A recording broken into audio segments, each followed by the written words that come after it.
We will begin this week with section 299 from The Gay Science, Book 4, quote, "What one should learn from artists. How can we make things beautiful, attractive, and desirable for us when they are not? And I rather think that in themselves they never are. Here we could learn something from physicians when, for example, they dilute what is bitter or add wine and sugar to a mixture, but even more from artists who are really continually trying to bring off such inventions and feats.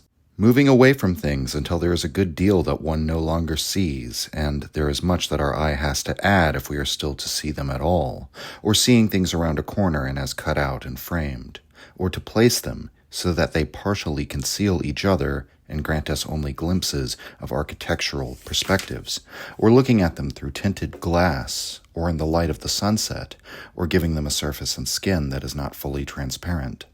All this we should learn from artists while being wiser than they are in other matters, for with them this subtle power usually comes to an end where art ends and life begins.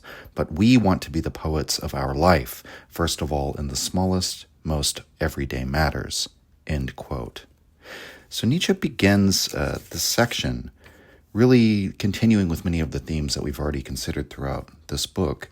How can we make things beautiful, attractive, and desirable for us when they are not? In other words, how can a human being come to attain satisfaction with himself and his way of thinking and living, his view of the world? How can the world he lives in become satisfying to him?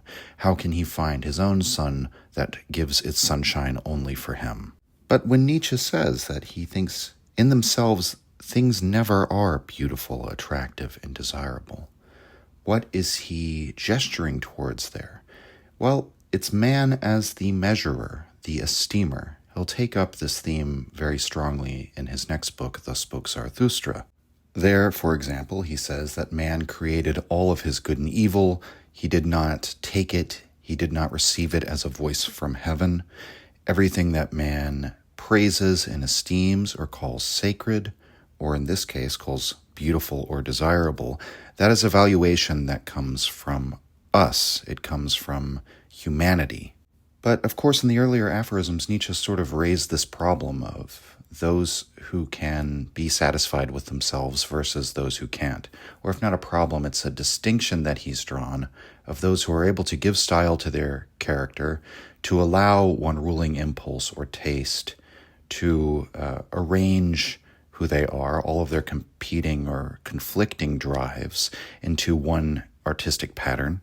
But of course, this is more easily said than done, and many people struggle with it. And in a way, this passage is sort of like practical, helpful life advice, what we can learn from the artists. And he starts out by talking about what we could learn from perhaps the physicians, and he talks about the drives that we might be organizing, the stuff of the self, the impulses, right? Everything within you that you're attempting to organize in this artistic way. He first speaks about it in these physiological terms, rather in chemical terms, as mixing and diluting, the cures that we might give to ourselves. And then he transitions to this language about artists, and what this ought to remind us of is the chemistry of concepts and feelings that Nietzsche advances in the very beginning of Human, All Too Human. And, that aphorism is really a direct precursor to his project in The Gay Science, and that he thinks that we need more than a simple rational organization of the world and of ourselves and our morality and our metaphysics. We need more than a purely artistic, romantic, irrational, sentimental, feelings-based way of arranging and understanding ourselves and the world. We really need some synthesis of both, right? And we might imagine that past attempts at engaging in this chemistry of concepts and feelings might have been more properly compared to, say, alchemy, or a sort of primitive form of chemistry, that the figures that carried this out in the past were priests or holy men.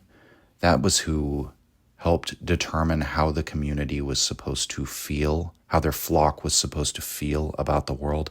They not only imparted them the lexicon of concepts for understanding metaphysics and morality, but gave them the value judgments, told them what they should desire, told them what was beautiful, and so on and so forth. And this is a way of sort of managing the drives. Again, we might imagine a sort of alchemy of the spirit. But Nietzsche imagines we're moving on now to a stage of self-awareness or a phase of the intellect, post-enlightenment, where we could accomplish something more properly called a chemistry of concepts and feelings, at least back in the time of Human All Too Human. Here in The Gay Science, he re-employs that metaphor of the physician or the chemist mixing his concoctions and cures, but then immediately moves to the artist metaphor as someone we could learn, a type that we could learn even more from in this respect. And what he says about the power of the artist here also reflects much of what he already has said in Human All Too Human. It's worth going back and looking at some of those aphorisms in order to cross-reference with this one here, because he's speaking of the artist as this person with the power to deceive, to present the world as it is not as a pure fantastical representation out of whole cloth, but by sort of layering a lens on top of reality. I mean, he says quite literally, looking at reality through tinted glass or in the light of the sunset. So in different lighting that is cast on the same scene, there might be a different emphasis or different details that come to the forefront, that leap to the forefront. That's really the way that Nietzsche talks about art, is that it brings certain things to the forefront, pushes other things into the background, or any other number of perspectival or angular sort of metaphors here, literally perspectival. I mean, he says here that to place things so that they partially conceal themselves, partially conceal each other and grant us only glimpses of architectural perspectives. Remember what he says in Beyond Good and Evil, where he talks about all of our truth claims hitherto might have only been frog perspectives, as artists sometimes talk about it, looking, from a particular vantage point from the ground up, from the perspective of something very small, in which you might therefore have a distorted or warped view of whatever phenomenon that you're perceiving. And of course, he says here, another thing. Actually, the first thing he says, moving away from things until there's a good deal that one no longer sees and much that your eye has to add. And psychologically, that's true, by the way. Oftentimes, especially when you pass through familiar territories, landscapes, in modern life, a street you've driven down thousands of times, your brain isn't actually having to take in new information for most of it. It can map it based on what it already knows. But that can be deceiving in a way.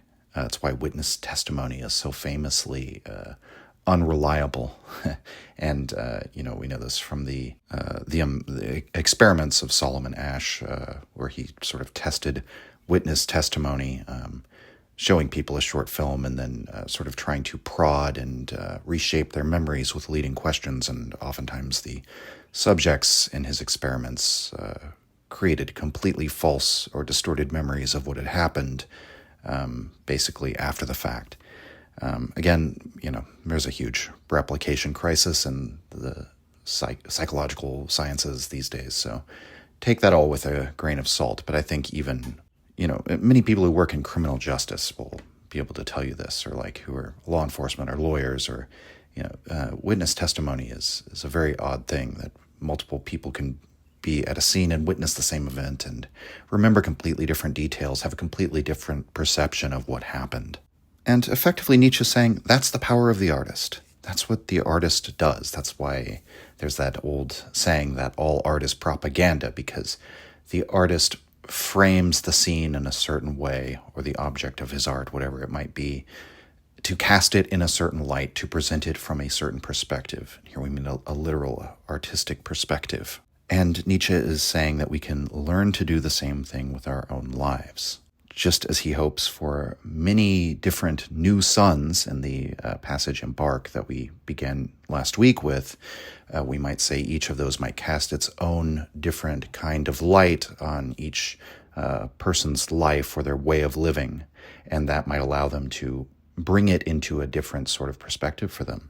And of course, Nietzsche ends off the passage by saying, we could nevertheless be wiser than the poets in other matters, because this power ends for them where life begins. And it's precisely where life begins that we wish to employ this power.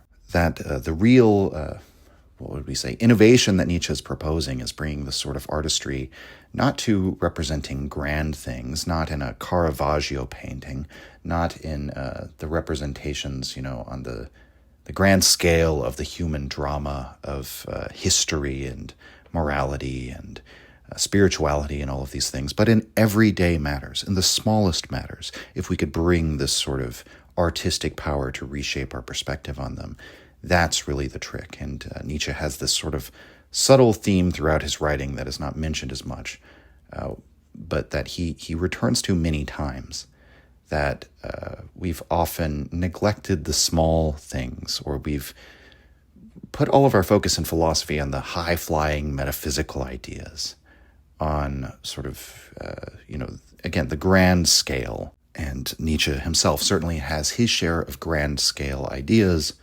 I think he would say, however, that it's the little things, it's our everyday experiences, it's the perspectives that we cast onto the smallest and most everyday matters that really reveal who we are. And that building up, a great project, he says this, I think, also in one of the subsequent books of Human All Too Human, a great artistic project often looks as though it came out of an act of sudden genius, or an event of sudden genius, as if the artist was simply inspired. Artists try to sort of mislead us about them to that degree that they present themselves in a sort of mystical manner, as if they just sort of had a genius or an inspiration that comes out of nowhere, that has no precedent. It's spontaneous, right? And what Nietzsche says is that in every great artistic work, there are a million small decisions. There's so much planning that goes into it. There are all these sort of micro-technical details that have to be attended to, and that artists are sort of misleading us about this. And that even when things do sort of seem to rupture into their consciousness as a sudden flowering of genius, oftentimes even this, there was activity going on beneath the surface, beneath the waves of the conscious mind that eventually blossom forth, something like that. That in the same way that you don't see everything going on in the root system before the plant breaks the surface of the earth, it's not as if the plant spontaneously broke the surface of the earth, again, as a sort of an act of a miraculous occurrence. It's actually there was a great deal of preparation, unconscious preparation, perhaps, that led up to that event. And so with that, I think we can move on to number 300. Quote, "Preludes of Science.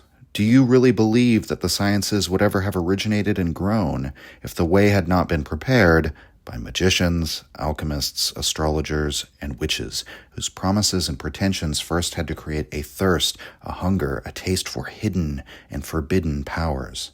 Indeed, infinitely more had to be promised than could ever be fulfilled, in order that anything at all might be fulfilled in the realm of knowledge. Even as these preludes and preliminary exercises of sciences were not by any means practiced and experienced as such, the whole of religion might yet appear as a prelude and exercise to some distant age. Perhaps religion could have been the strange means to make it possible for a few single individuals to enjoy the whole self-sufficiency of a God and his whole power of self-redemption. Indeed, one might ask, would man ever have learned without the benefit of such a religious training and prehistory to experience a hunger and thirst for himself and to find satisfaction and fullness in himself? Did Prometheus have to fancy first that he had stolen the light and then pay for that, before he finally discovered that he had created the light by coveting the light, and that not only man but also the God was the work of his own hands, and had been mere clay in his hands, all mere images of the Maker, no less than the fancy, the theft, the Caucasus, the vulture, and the whole tragic Promethea of all seekers after knowledge?" End quote. So the way that Nietzsche begins this section harkens to the analysis I gave of the previous one of alchemy being the prelude to chemistry, and using that in that context as sort of a metaphor for the understanding of the psyche that was perhaps first created by religion and then might blossom forth into, perhaps one day Nietzsche's philosophy of the future. And the philosophers up to Nietzsche he sees as mostly more of a transitional form between the priest and a true philosophy rather than true philosophers themselves.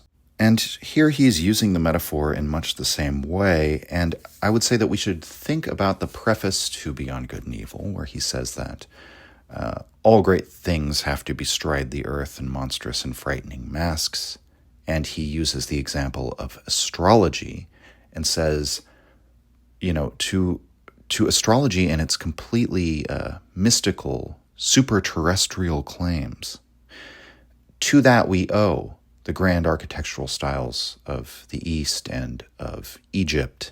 And, we might think of also not just astrology, but religion as a whole, which Nietzsche invokes here. The whole of religion might yet appear as a prelude and exercise to some distant age.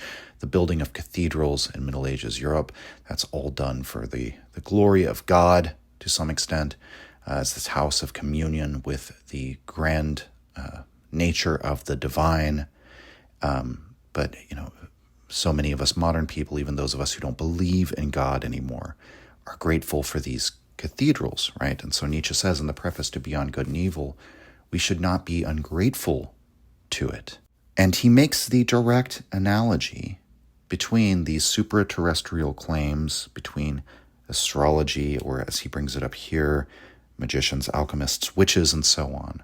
And then it goes on to talk about the whole of religion.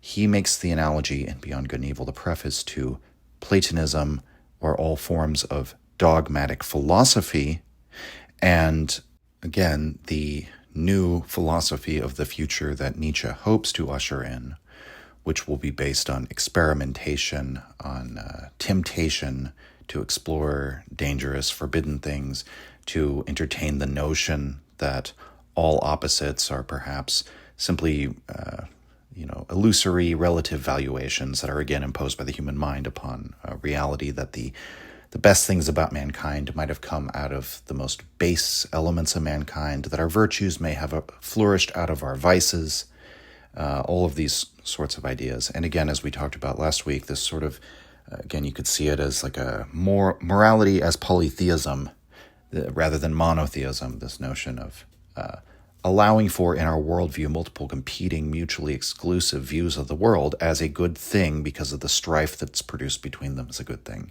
And in the preface to Beyond Good and Evil, that's precisely why, he says, dogmatic philosophy was such a monstrous and frightening mask that wandered the earth, but nevertheless has produced this enormous tension of the spirit.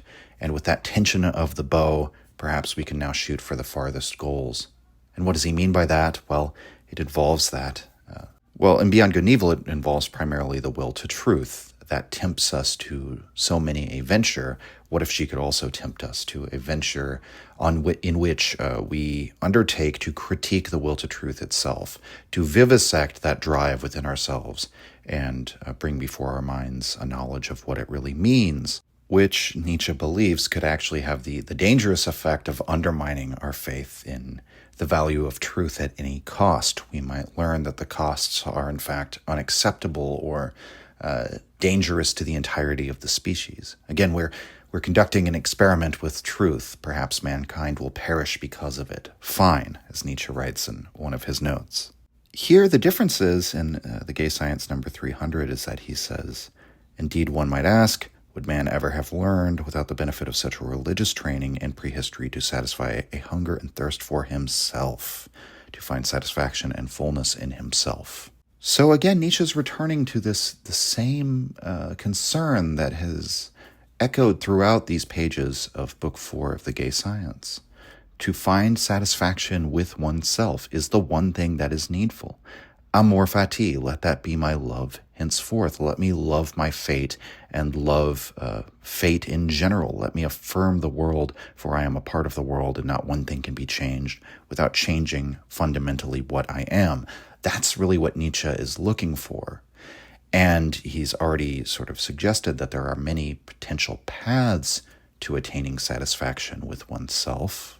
And here he's giving credit. He's giving credit where it is due to the religious training, the prehistory of mankind, that taught him one of the bypaths, or perhaps the main path, the main roadway for long millennia of human existence, although in the grand scheme of things, our total prehistory is much, much longer than the history in which we have been a civilized being.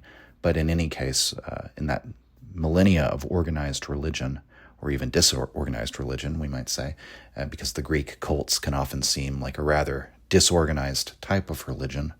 Within that, mankind was taught to experience a hunger and thirst for himself. So Nietzsche is referring here not so much to the function of religion as providing a metaphysical explanation of the cosmos or providing a guide to moral action, except insofar as those things relate to this third thing of providing mankind with some sort of justification of his own existence and understanding of his own existence in relation to those things.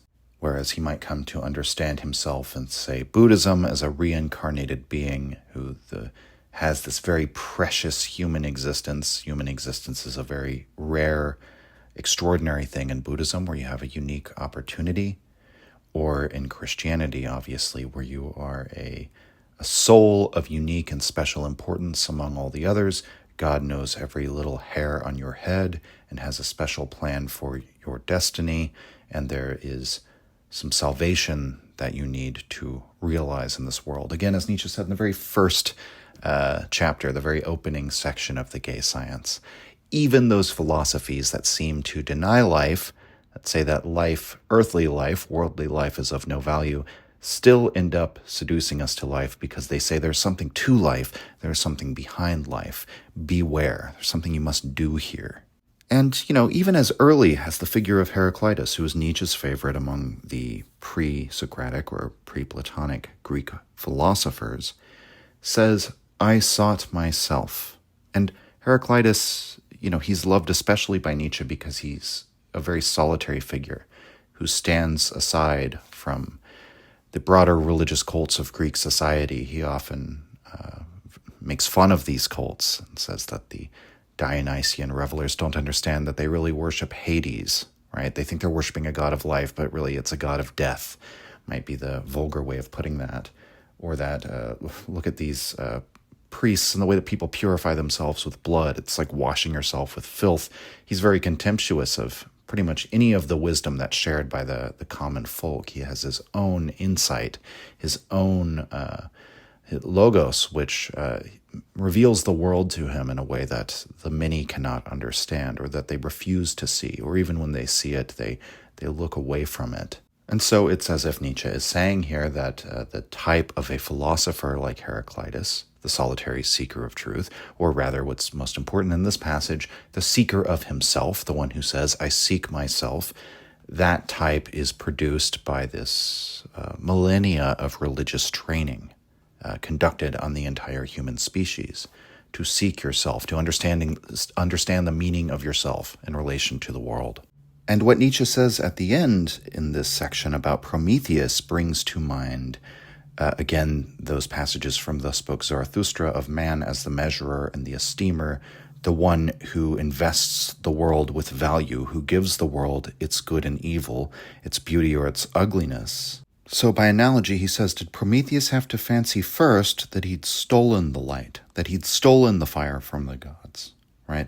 So that's the metaphor for, did we at first have to experience our ability to value, make these judgments about reality and indeed about ourselves, as something that was given from the divine, or in the case of Prometheus, taken or stolen from it, in order to eventually and finally discover that we created the light by coveting the light, right? And remember when Nietzsche says in that same passage in Zarathustra, the 1001 Goals, that he who esteems is a creator, and that estimation, valuing, is creation. He says, remember that, you creators, to value is to create. So by creating these value judgments, this tablet of values that sort of conveys how to understand and experience the world, how to think about or how to feel about the world and our place in it, we are creators. Well, why would that be? Well, because those values then exercise their effect on the human psyche. They have the effect of disciplining and training or breeding the human species and all its various different, under these various different moral codes, changing him into something new. That's why Zarathustra in that passage says that morality is the voice of man's overcomings, and that he found no greater power on earth than the power of good and evil. So to relate this back to the passage here, by coveting the light, by desiring it, by setting a value on it, that man creates the light. So, it's not that there's this objective fact of what is good out there in the world and that we then desire it. It's that by desiring something as good, we create that thing. We impart that value onto the world and thus create the good because it did not exist before. It has to be imposed by us onto the world. It doesn't exist out there in the external world. And thus Nietzsche says not only man, but also the god was the work of his own hands. In this analogy, it's Prometheus. He's mere clay in his hands. So God didn't create man, man created gods, in the same fashion that we've reversed things with morality. This is also true in the literal sense of the belief. And the things he says at the end, the theft, the Caucasus, the vulture, the whole tragic Promethea of all seekers after knowledge. It's a bit of a dark turn in the passage, right? Because the Prometheus is chained down to the Caucasian rock, and then a vulture comes down, or some sort of birds of prey come down every day to eat his liver, and the liver regrows anew every day so that his torment will last forever. That is Zeus's punishment to Prometheus for stealing the fire from the gods. Well, Nietzsche says that this theft and that whole image of being chained down to the rock and gnawed by the vulture, that whole tragedy of the Promethea, that is also, along with all images of the Maker, all of or the conception of the fire created by the gods, that too is also the work of our own hands and the clay in our hands. And, there's another passage, I think it's in the Greek State, where Nietzsche talks about, what he's talking about in that instance is how civilization is based on slavery, and now we've proceeded to this modern form of bourgeois culture, universalist egalitarian culture, which repudiates slavery, right? And that's sort of like this central riddle or contradiction. We could say this is very much tied in with Nietzsche's positions as a philologist influenced by Burckhardt, that the Greeks were seen as the pinnacle of humanity. We see through their eyes, we use their phrases as we speak. They produce more geniuses than any other nation, and so on and so forth. And yet, as Burckhardt had alleged, in fact, they were not these humane forerunners of Enlightenment civilization, but rather their civilization was founded on violence and domination. Nietzsche agrees with this, and he says in the Greek State that this knowledge of the need for domination as the establishment of culture is the vulture that gnaws the Promethean man of culture, the investigator of culture, the man of knowledge as regards his culture. So I think the meaning here is clear that the punishment that Prometheus endures is another thing of our own making. That contradiction of culture, for example, that might make the modern investigator of culture suffer, in the metaphorical sense, to have his liver gnawed at, that was our own creation as well. And our suffering as regards to it is also our own creation, because that's the light or the perspective that we're choosing to throw on that situation, right? To go back to the first aphorism we looked at today, and indeed much of the theme of this entire book of the gay science. And so with that, let's move on to 301. Quote, "The fancy of the contemplatives. What distinguishes the higher human beings from the lower is that the former see and hear immeasurably more, and see and hear thoughtfully. And precisely this distinguishes human beings from animals, and the higher animals from the lower. For anyone who grows up into the heights of humanity, the world becomes ever fuller, ever more fishhooks are cast in his direction to capture his interest. The number of things that stimulate him grows constantly, as does the number of different kinds of pleasure and displeasure. The higher human being always becomes at the same time happier and unhappier, but he can never shake off a delusion. He fancies that he is a spectator and a listener who has been placed before the great visual and acoustic spectacle that is life. He calls his own nature contemplative and overlooks that he himself is really the poet who keeps creating this life. Of course, he is different from the actor of this drama, the so-called active type, but he is even less like a mere spectator and festive guest in front of the stage. As a poet, he certainly has vis contemplativa and the ability to look back upon his work, but at the same time also and above all vis creativa, which the active human being lacks, whatever visual appearances and the faith of all the world may say. We who think and feel at the same time are those who really continually fashion something that had not been there before. The whole eternally growing world of valuations, colors, accents, perspectives, scales, affirmations, and negations. This poem that we have invented is continually studied by the so-called practical human beings, our actors, who learn their roles and translate everything into flesh and actuality, into the everyday. Whatever has value in our world does not have value in itself according to its nature. Nature is always valueless, but has been given value at some time as a present. And it was we who gave and bestowed it. Only we have created the world that concerns man. But precisely this knowledge we lack, and when we occasionally catch it for a fleeting moment, we always forget it again immediately. We fail to recognize our best power and underestimate ourselves, the contemplatives, just a little. We are neither as proud nor as happy as we might be." End quote. So in many ways, this passage recapitulates many of these same themes.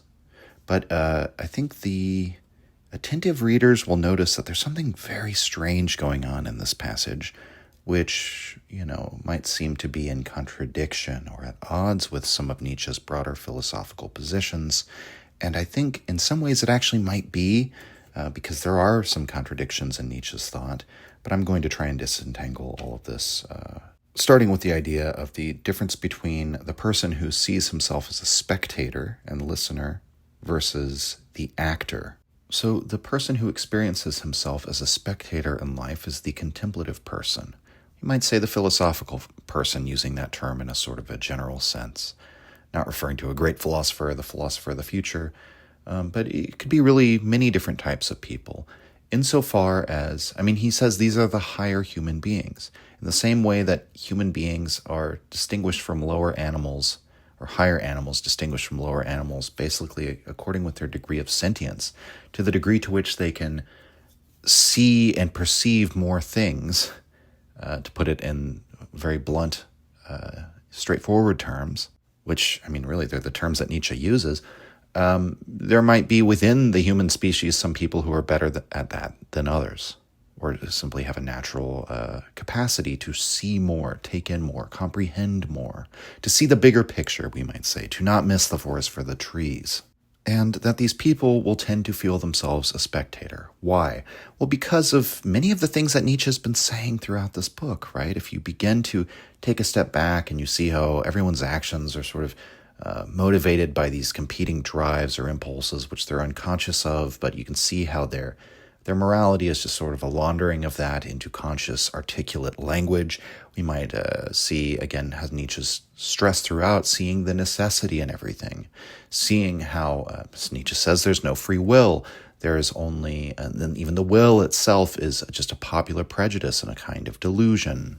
Frankly, he sees an intentionless world in many ways, a world in which intention is a post hoc rationalization. It's just the intensity of a given impulse that we then explain to ourselves as a way of maintaining this illusion of self-coherence. And in a world like that, in a world in which everything's governed by rigorous necessity, it could be very easy to say, I'm just one of these sort of factors, these forces acting within the world. I have this intellect that doesn't really intercede to do anything in the world. Again, consciousness is a post hoc phenomenon, a surface and skin, as Nietzsche calls it. I can take in the movements of, say, this whirling world, as Schopenhauer called it, the cycles of history, but I see them as cycles. I see them as these repeating patterns that are sort of bigger than any one human being. And I no longer imagine that I'm this causal force, this arbitrarily acting, intentional force in the world that can, as Marx says, not just observe and perceive history, but attempt to change it. We might say that Nietzsche would say the higher human being, the man of true spirit or intellect. is he sees so much that he has realized that that is a delusion and is now above that kind of thing, which on the one hand you could say is sort of, I think the go-to put down for this would be that it's elitist, right? To elevate yourself above the whole human melodrama and say, I'm just sort of a spectator watching, I'm not even involved. But on the other hand, it's also sort of disempowering, isn't it? Because again, you're no longer involved. You're no longer viewing yourself as an agent acting in the action. You're just, again, a spectator. And I think many of us would expect that Nietzsche would say, I think many Nietzscheans would say, that there is something very sort of decadent or weak about that whole world orientation, that perhaps this in and of itself is another way of revealing the inherent weakness, the inherent decadence in this hyper-rationalistic tendency that reveals the necessities of the world to you, but then disempowers you and makes you a mere spectator. And isn't there something, especially towards the end of Nietzsche's career, that contradicts this impulse to some extent in saying that what we really need is a straight line and a goal? And of course, there's that note where Nietzsche says, I've been a thoroughgoing nihilist until recently.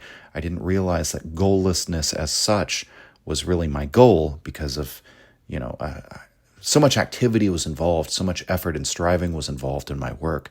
And when that is what is near to hand in your experience, it can mask the fact to you that you're not working towards some far-flung goal, that you're actually working to abolish goals as such. And certainly he would be describing his activity during this period of the gay science. These are notes that Nietzsche wrote some 5 years after this, where he does seem to reorient himself towards a project of, no, we need to affect the revaluation of values. We need to set a new course for human life. Now, I would argue, as I have in the past, that there are these contradictions, but there's also a coherence in Nietzsche's work. And that, we have to remember, the Overman appears in the very next book and certainly was already on Nietzsche's mind throughout much of the gay science. The idea, and also the difference between sickness and health and strength and weakness. He's already making these evaluative judgments and already making these judgments against the herd and the collective morality and in favor of the exception, standing as an advocate for the exception, the singular case over the values of the common people. So I think it would be wrong to say that he just makes this complete about-face and repudiates the orientation that he had during this period of his work. I think he's always had these two sorts of at least apparently contradictory thought in his mind between, say, the revaluation and the Overman versus the eternal recurrence and the amor fati. Now, are those actually two contradictory tendencies? I mean, somebody like Heidegger would say, no, they work together, they unify into this idea of being as becoming, something like that. And I am very sympathetic to that reading of Nietzsche. That's why I say there's a contradiction and a coherence to it. But I think it is clear Nietzsche's exalting the type, or he's saying is the higher human type is the type that is actually more prone to consider himself a contemplative and not an actor in the action. And his mistake, the mistake of that figure is not that he should go out and be an active, affirmative type who just irrationally imposes his values on the world, who says, I am going to go change history, I am going to go alter the destiny of mankind. What does he call that type? He says, well, no, they're just an actor. If this whole thing is a play that our intellect has allowed us to sort of perceive all of the rules of, it's all a game that I've perceived all the rules of, and I've solved the game, so to speak. I know that all of those people are just sort of, they're going out and imagining that they have some sort of chance of affecting the final outcome when I've already seen what the final outcome will be, or I already know that the final outcome is decided, even if I can't necessarily tell you what it is. And the thing is, I don't think Nietzsche repudiates that view either, because in Beyond Good and Evil, he says, what a great man, I see only the actor of his own ideal. The actor of his own ideal. So how does Nietzsche criticize the spectator spirit or something like that? Well, really, he says that he doesn't realize that there is more poet within him, that his experience of the world, that those rigorous necessities he sees in the world, that total picture of the world that he's taken in by being able to see and experience and perceive more, is his own poem. And this is in a fashion that relates to the first aphorism we looked at today, what we can learn from artists. That, in fact, what we're really learning from the artist in that aphorism is not that we didn't have the ability to do that, to cast our life in a different light, to author a different sort of poem about what life is. It's the fact that we're always doing that all the time. And the awareness of that, the awareness of the fact that we're not experiencing a mind-independent reality, that, as Nietzsche says in an infamous note, that it's precisely that there are no facts. It's not a question of the facts. It's precisely the opposite case. There are no facts, only interpretations of the facts. That we do not experience the world, we experience sensations. We do not see the world, we see our representations of those sensations. We don't have a coherent self that is stable across time. We have a flickering memory of all of these different states and intensities of states that we then string together as a stable, coherent self. And so really what we need to understand is that we're less like a spectator and more like the director of the whole feature. We're more like the author, or again, to use the specific metaphor, the poet that writes the poem of our life experience, what the world is for us, something like that. And so the mistake of the spectator spirit is that he doesn't perceive that within him there is also the vis creativa, that he's not merely perceiving and contemplating, he's creating through this very act. Which, again, you can relate this back to much of what he said about the Prometheus metaphor, about esteeming as creation, perceiving as creation, we might say, experiencing as creation. And Nietzsche has touched on these themes throughout. And so the interesting reversal that he makes is in making the active, so-called human being into an actor, but that has a very different sense to it if you're the poet who wrote the play that he's acting out.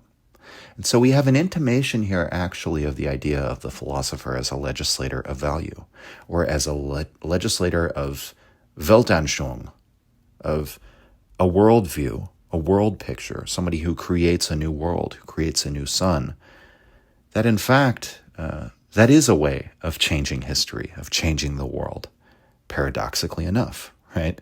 We come over actually not to the refutation of Marx's position, but of the philosopher as the one who does alter history.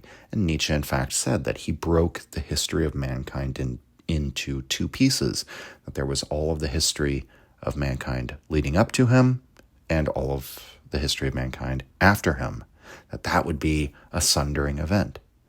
And what are some examples of other sundering events like that? I mean, we might think of Plato or Jesus or Buddha or Muhammad.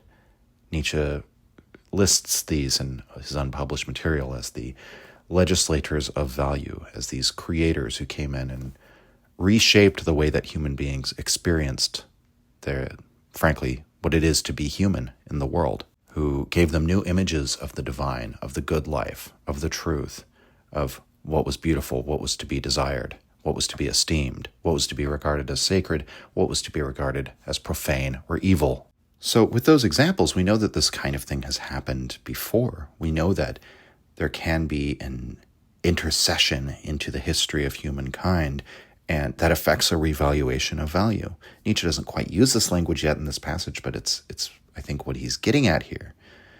Now, this comes with those caveats.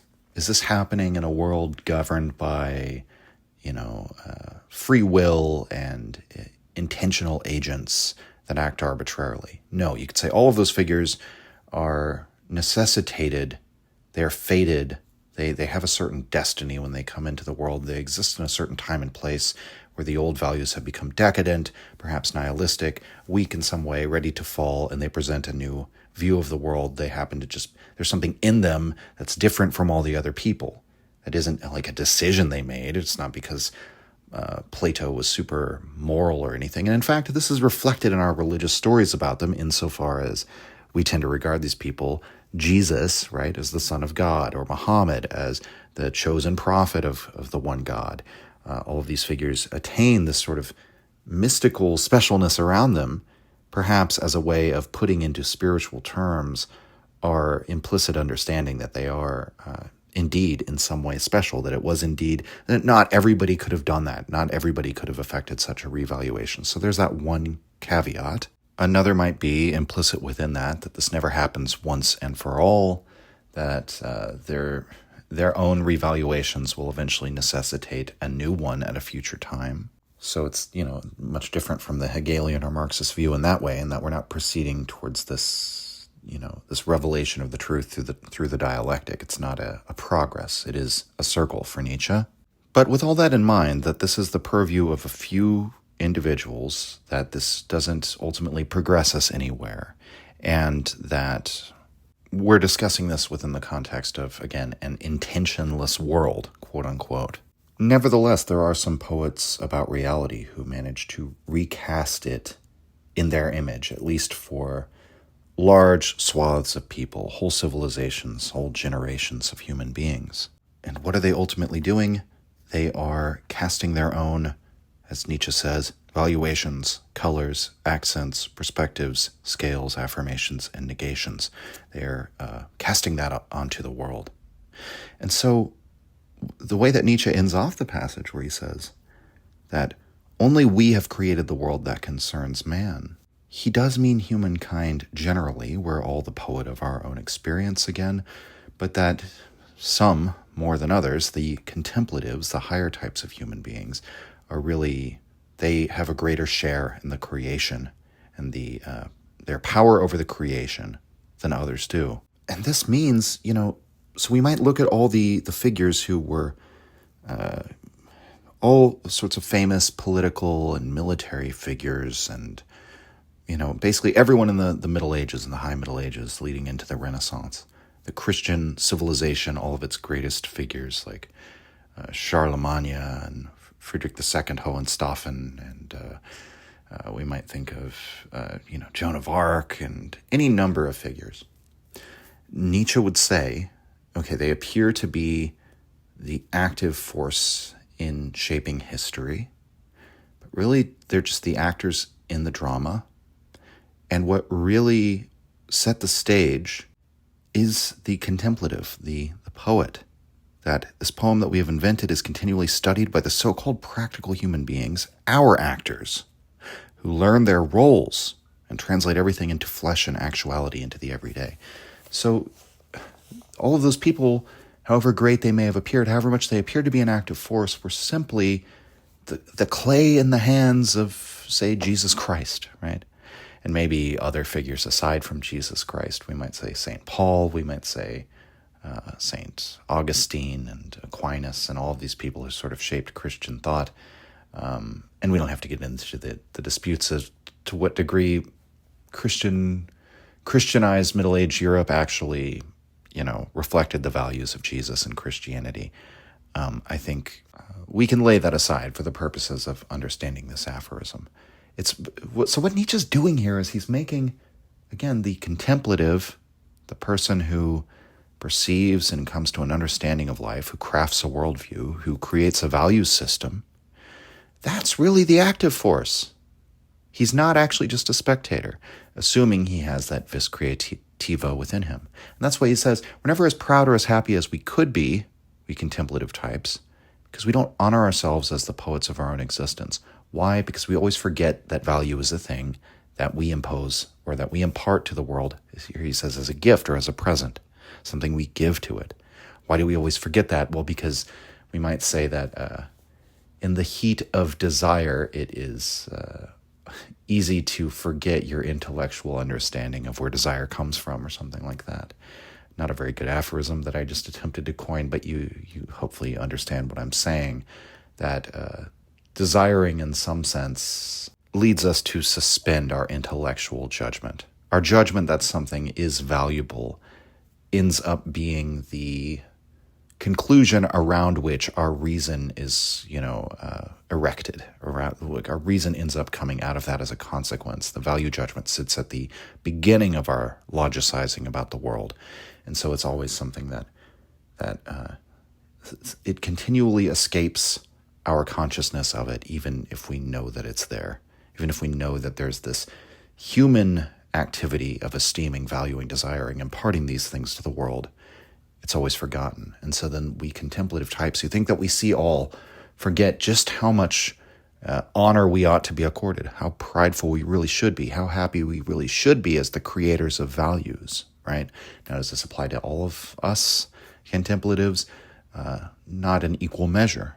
And Nietzsche would be counted among those who are perhaps should have been prouder or happier because of his immense effect on the values of the coming centuries, as we've seen already, and I think he will only increase in importance as history continues on.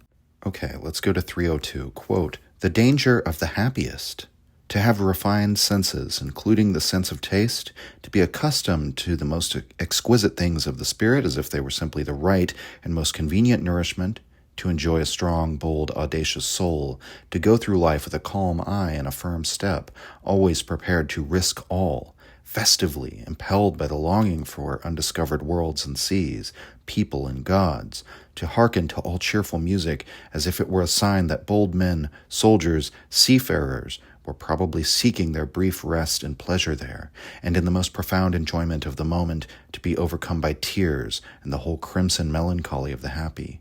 Who would not wish that all this might be his possession, his state? This was the happiness of Homer, the state of him that gave the Greeks their gods. No, who invented his own gods for himself. But we should not overlook this. With this Homeric happiness in one's soul, one is also more capable of suffering than any other creature under the sun. This is the only price for which one can buy the most precious shell that the waves of existence have ever yet washed on the shore. As its owner, one becomes ever more refined in pain, and ultimately too refined. Any small dejection and nausea was quite enough in the end to spoil life for Homer. He had been unable to guess a foolish little riddle posed to him by some fishermen. Yes, little riddles are the danger that confronts those who are happiest." End quote. And I think this passage is relatively straightforward insofar as Nietzsche is describing this kind of naive pagan happiness, in a sense. This is the happiness of Homer. But what does it involve? To be accustomed to the most exquisite things of the spirit as if they were simply our right and the most convenient nourishment. So, this whole focus of attaining satisfaction with oneself, finding a philosophical justification for one's way of life. There's something of this passage that speaks of the master morality, which simply sees oneself as justified, as good, as simply a function of just who you are. The noble soul has reverence for itself, as Nietzsche says at the end of Beyond Good and Evil and What is Noble. And later he would develop this notion that the master morality, the pagan way of evaluating in the world, begins from the position that I am the good, I am the truth, I am beautiful. One starts from this affirmation of oneself and their right to judge things. One begins from oneself as an affirmation from the positive valuation, and then makes, by contrast with that positive valuation, judgments about other things in the world. And so then when someone judges something as evil or ugly or disgusting, again, it's that attitude of where one cannot love, one should pass by. One invokes such a thing only out of the pleasure of knowing that one is different from that. One better knows their own happiness, their own goodness, by looking at the example of the unhappy, the unvirtuous, the bad people. And one of the things Nietzsche will point out etymologically is just the way in which, in the language of the ancient Greeks, what is common, or the common folk, that word, I believe it's kakoi, that might as well mean bad in and of itself. That what is bad is what is common. I think Nietzsche also, as a brief aside, even though it's not really related to this passage, I think he is attempting to play upon the ways in which the master morality is still encoded into our language in order to conjure certain things in his readers. And one of those is that, I often talk about how Nietzsche is sort of at war with the common values throughout this book. And isn't it funny that when people say, well, that's just simply common, or that's like pedestrian is like a word we have in modern American life, there's all sorts of words that, or when we say you are a noble soul, right? We implicitly use these designations of high and low, noble and base, common versus singular versus extraordinary versus ordinary. This reveals that there is still that association, still that valuation within us, even after millennia of Christianity. And perhaps Nietzsche would say that has something to do with the fact that the order of rank, the fact that we have to rank order things, is implicit in valuing, and the very act of valuing is the act of ranking in some sense, and valuing is living. And so there will always be rank ordering so long as we're living beings, and therefore that comes out in our language. You might say that the pyramidal structure of the social order is revealed in the ways that we talk about values in our everyday language, oddly enough. And so to the extent that there's any trickery or subterfuge in Nietzsche's work, this is certainly a part of that, of playing upon those subtle ways in which those valuations already exist in our language and maybe getting us to trying to conjure something within his readers where we might apply those valuations in other contexts, which we have studiously learned to avoid applying those valuations in other contexts, right? We know that all values, all ways of valuing are not equal, but we would never, in the modern world, we do not know, or we do not openly express the value that all people are not equal. It's in fact a fundamental premise of the American state that all people are created equal, even if America has never lived up to that. And that never living up to it, Nietzsche might say, was, again, nature always coming back in, human nature always continually expressing itself in spite of our avoidance of that. But in any case, so I don't think it's a mistake that he says this was the happiness of Homer, that's the character that comes to mind for Nietzsche, or the figure that comes to mind, because there probably is not a better representative of the naive form of the master morality than a figure like Homer.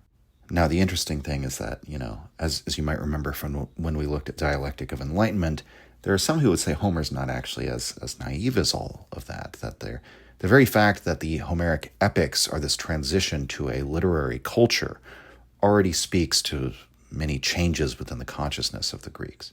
The fact that Homer himself is a seafarer, Nietzsche invokes seafarers again in this passage, again part of the seafaring theme having to do with Genoa, Columbus's journey. We've talked about this throughout. I don't really need to emphasize it again, but it is interesting that Odysseus, I said Homer was a seafarer, but Odysseus, his character, is really a seafarer.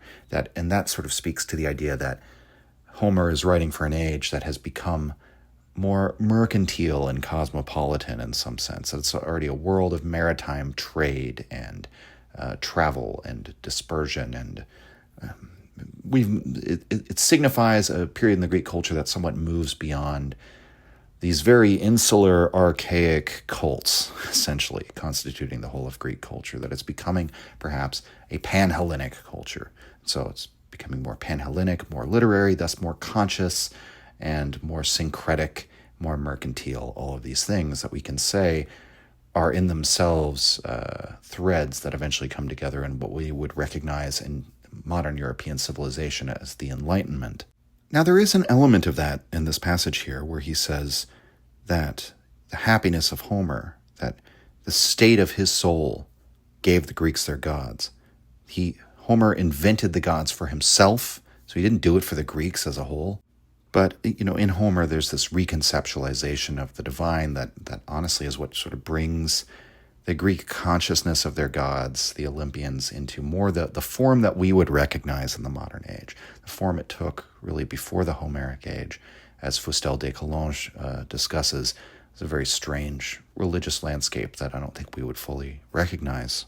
But all of that, what's key to the passage is that it was out of the state of Homer's soul, which is this self-affirming, reverent for itself state of the soul, that produces values for the entire pan-Hellenic world, not as an intentional project that was done for their behalf in order to do something for them, in order to effect alterations in that world. It was something that just springs as an overflow out of Homer. And so the short version of analyzing this passage is that it's a portrait of the master morality, of the self-legislating activity of that person of that kind of orientation. And whether or not that's an accurate picture of the Greeks, quote unquote, as a whole, it's certainly the way that Nietzsche sees the Greeks and how he often uses them, what they stand for in his philosophy, which he made very clear in the preface to The Gay Science, which we looked at in the first episode. Those Greeks, they knew how to live, they lived in appearance, they dwelled in appearance. And so I guess the only thing that's left to say then is that the passage is called The Danger of the Happiest. And this is a theme that Nietzsche has taken up before, but that the happiest people will be the most susceptible to sadness. The people who live in the greatest state of pleasure will be susceptible to the most pain.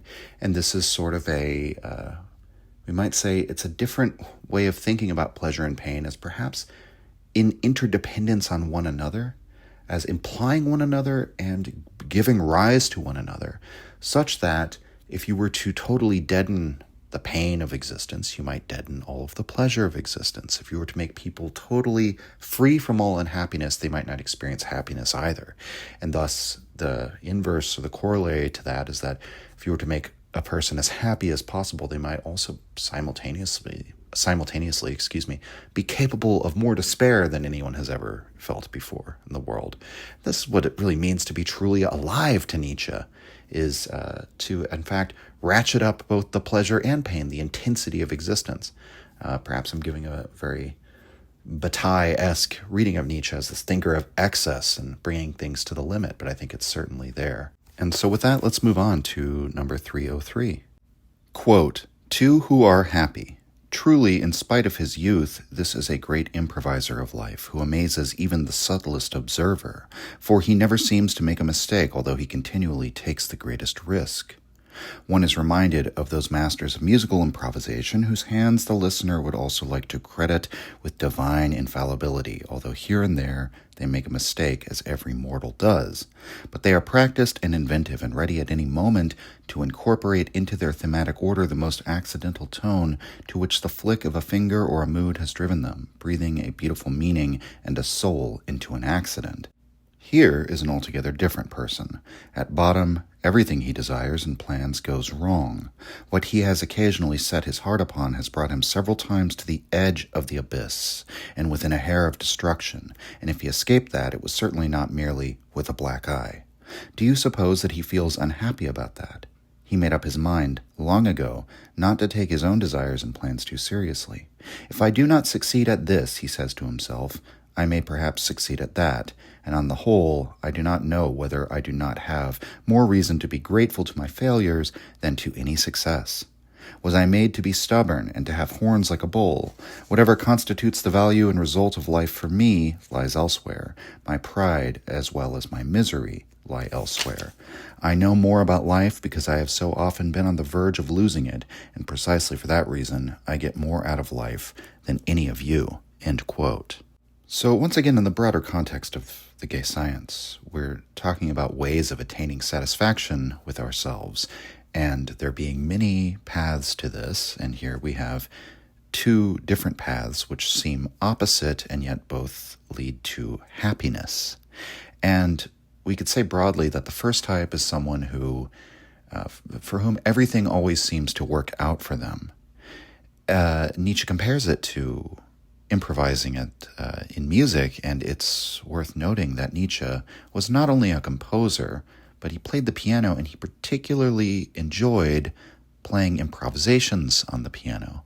And I've often wondered what Nietzsche's piano improvisations would have been like, and especially here where he says that you're sort of a good improviser in music is ready at any moment to take a mistake which every mortal makes and incorporate that into, what does he say, into their thematic order, incorporate the most accidental tone, which he's sort of saying the flick of a finger or a mood has driven them to this mistake, and then they find a way to incorporate into the emotional thematic order of the piece that they're improvising. And that sounds very much like jazz to me, in that there are no mistakes in jazz.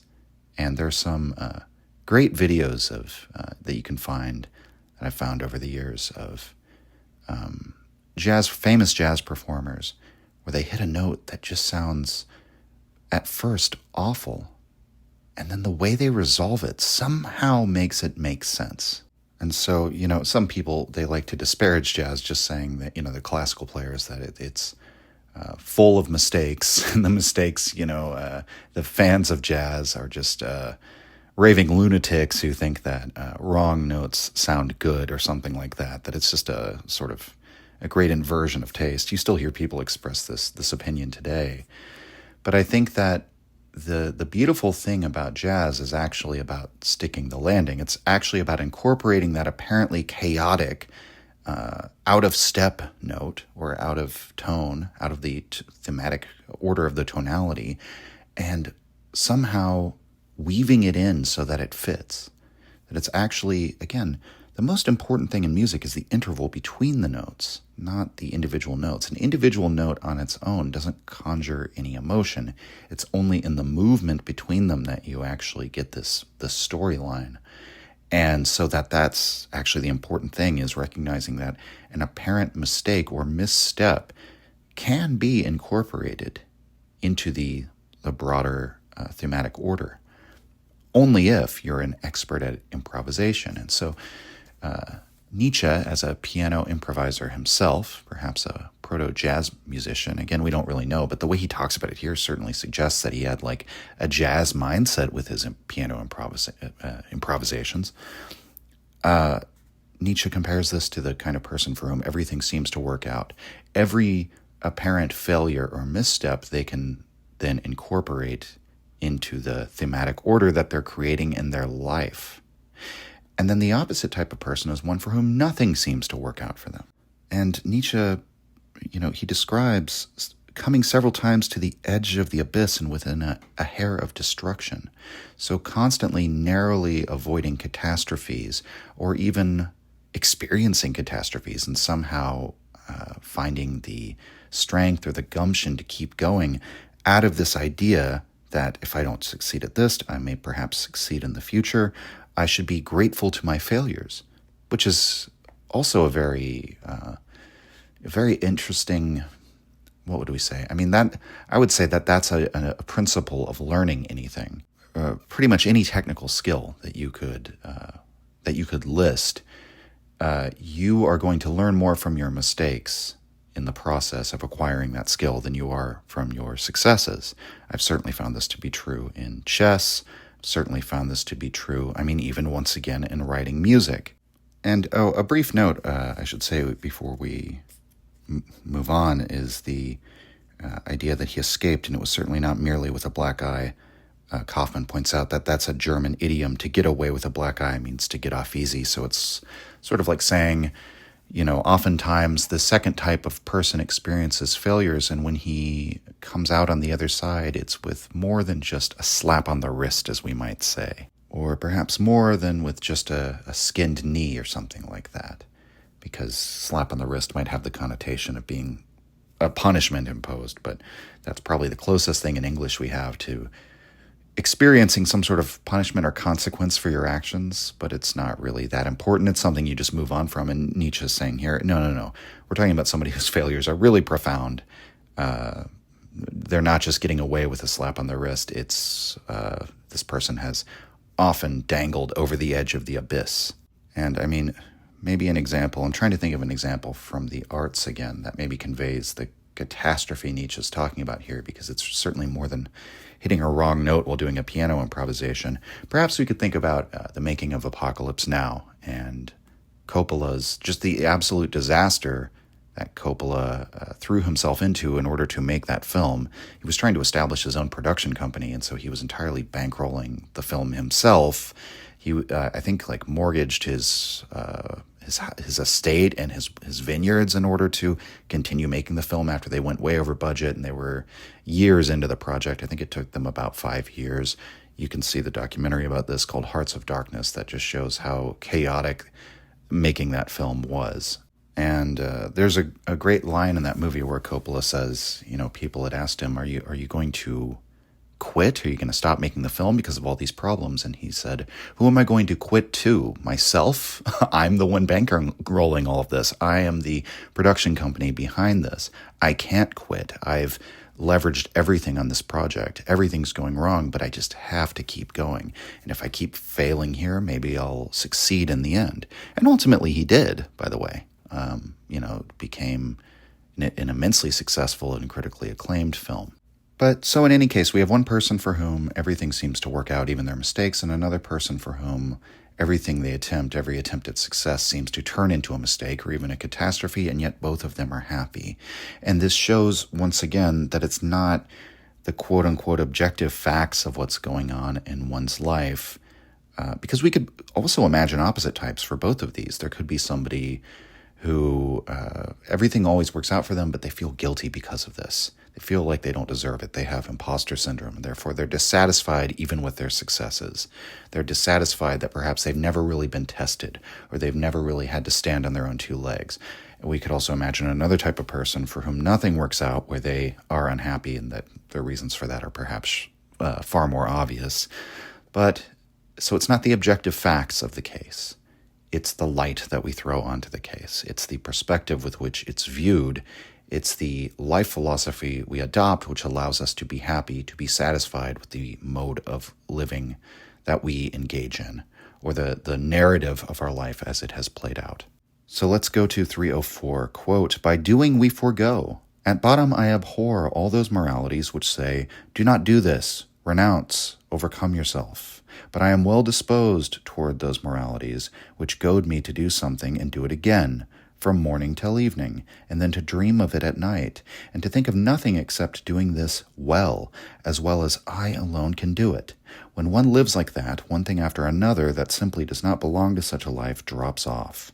Without hatred or aversion, one sees this take its leave today and that tomorrow, like yellow leaves, that any slight stirring of the air takes off a tree. He may not even notice that it takes its leave, for his eye is riveted to his goal, forward, not sideward, backward, downward. What we do should determine what we forego. By doing, we forego. That is how I like it. That is my placitum. I do not wish to strive with open eyes for my own impoverishment. I do not like negative virtues whose very essence it is to negate and deny oneself something." End quote. So, Nietzsche has said at the beginning of this text, which I have invoked again as we've gotten back into Book 4 of the Gay Science, that no matter what we do advances the species and all of these moralities, it's not imperative that we adopt one morality over another, in, what might we say, in the grand scheme of things or something like that. But here Nietzsche is plainly expressing his sentiments. He says he abhors those moralities that say to renounce. Is that a contradiction? In one sense it is, but in a very important sense it's not. Nietzsche's being open about the fact that he's not presenting this as a categorical imperative not to renounce. He's sort of telling us, as you can infer from his broader work, what his taste says. That his taste is oriented against moralities that tell us to renounce. And it's interesting, he says, that he doesn't like those moralities that want us to overcome ourselves, which would seem, again, in Thus Spoke Zarathustra, as if he would say, well, that's really the character of every morality. That has been the voice of their self-overcomings, has been their morality. And that involves these renunciations. That involves this idea of the sacred and the profane, and of avoiding certain behaviors. Again, we've talked about all of this a great deal, about how that sort of religion serves a civilizing function in imposing the collective morality and getting people to renounce those instincts or drives which might be detrimental to the collective morality. And so really Nietzsche's, again, just expressing a disdain for the collective, common, gregarious morality. But it is interesting that he seems to ally himself against the idea of overcoming yourself, which would seem to fly in the face of his whole philosophy. But maybe we could look at this another way, at least insofar as the moralities that Nietzsche speaks about in the 1001 Goals passage in Zarathustra, who all overcome the self through renunciation, Nietzsche wishes to oppose that to perhaps a way of self-overcoming that is by doing, affirmation, activity. And his principle, as he says, his placitum, is that by doing we forego. What does that mean? Well, it means, quite simply, logically speaking, if you're doing one thing, then you're not doing all the other things that you could possibly be doing. And there's a very apt Deleuzian-style interpretation of a passage like this, that what Nietzsche is speaking about is difference through affirmation. That this is the one of the underlying threads that Deleuze sees throughout Nietzsche's entire corpus. This attempt to find a way of knowing oneself different that does not place oneself in reactivity, knowing oneself different through the other or something like that, which would be the way of recognizing oneself, we might say, within the dialectic, particularly the Hegelian dialectic.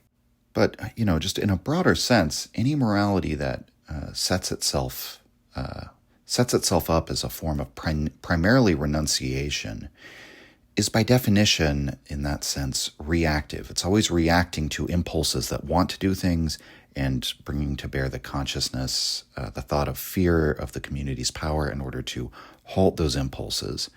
And what Nietzsche is pointing out is that this is purely negative. There's no content to this. This is why the aesthetic ideal is, in a way, so destructive, that it turns itself against life. It turns itself against will to power in a very profound way.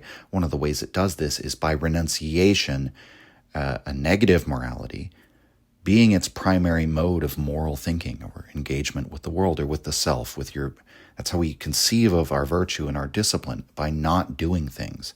And what Nietzsche is saying is that you actually get all of the benefits of renunciation when your morality is affirmative, when your morality is based on doing things, we might say, where his virtue might be of the kind that sharpens and enhances a given impulse, that christens that impulse as good and devotes itself wholly to that impulse, and thereby, simply by virtue of that, you will not be engaging in other impulses, right? And so by doing, we renounce. By doing, we forego. That's a very interesting idea. And we might also think of the Greeks, the way Nietzsche speaks of them I believe in Wanderer and His Shadow, where Nietzsche says that the Greeks from time to time held festivals for their all too human, and that the point of these festivals was to sort of discharge an impulse all at once, and also to sharpen and intensify that impulse, to beautify it, to make it sacred. You only give the impulse vent because these are particularly dangerous impulses. In the case of the Dionysia, we're talking about cruelty, sexuality, the frenzy of the witch's brew, that is the combination of these things, all being expressed at once on one holiday. But then these impulses are sort of forbidden at other times. And Nietzsche would say this contrasts with the Christian moral regime of emasculation, which attempts to uproot drives that it finds problematic. The Greek attempts to give those drives vent in a specific context, and then in that way calls it sacred, says this is all the celebration of a god. So you can sort of engage in it, you can feast on it all at once, but with a good conscience. And while there's not really a direct corollary here, Nietzsche's not talking about this sort of festival of the impulses, but he is speaking about, what does he say? To think nothing except of doing this well as I alone can do this, to do something again from morning till evening. So to sharpen and enhance and glorify a drive, rather than making your focus emasculating, extirpating, or plucking out those drives which are not beneficial. Kaufman also refers to that as castration. It's another way you could translate, which I think is very visceral and conveys something about the way Nietzsche thinks about the Christian moral regime. But again, I don't want to confuse the issue by bringing in what he says about the Greeks, because what he's talking about here redounds to the sort of the everyday, the daily habits, those little things that amalgamate into one's character, right? One's character is not about, or one doesn't create one's character in, one decisive moment of a choice. We might say that's where someone's character is defined or reveals themselves, but the ability to make a sort of decisive choice at a given moment to define themselves, the groundwork for that is laid by a million everyday little things. So that's the kind of morality Nietzsche wants to employ, to find which impulses, which drives, which virtues of the self, which powers or attributes the self has, to enhance. And simply by virtue of doing that, living in that affirmative way, you will, by your very nature of living in that way, you will renounce all drives that are extraneous to that or do not fit with that pattern.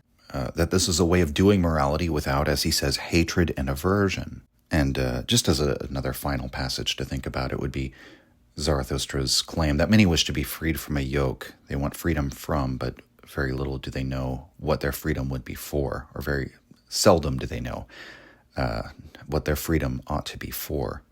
And I think that sort of orientation towards freedom, the self, morality, autonomy is revealed in this passage 304 as well. But let's move on to 305. Quote, self-control. Those moralists who command man, first of all and above all, to gain control of himself, thus afflict him with a peculiar disease, namely a constant irritability in the face of all natural stirrings and inclinations, as it were a kind of itching.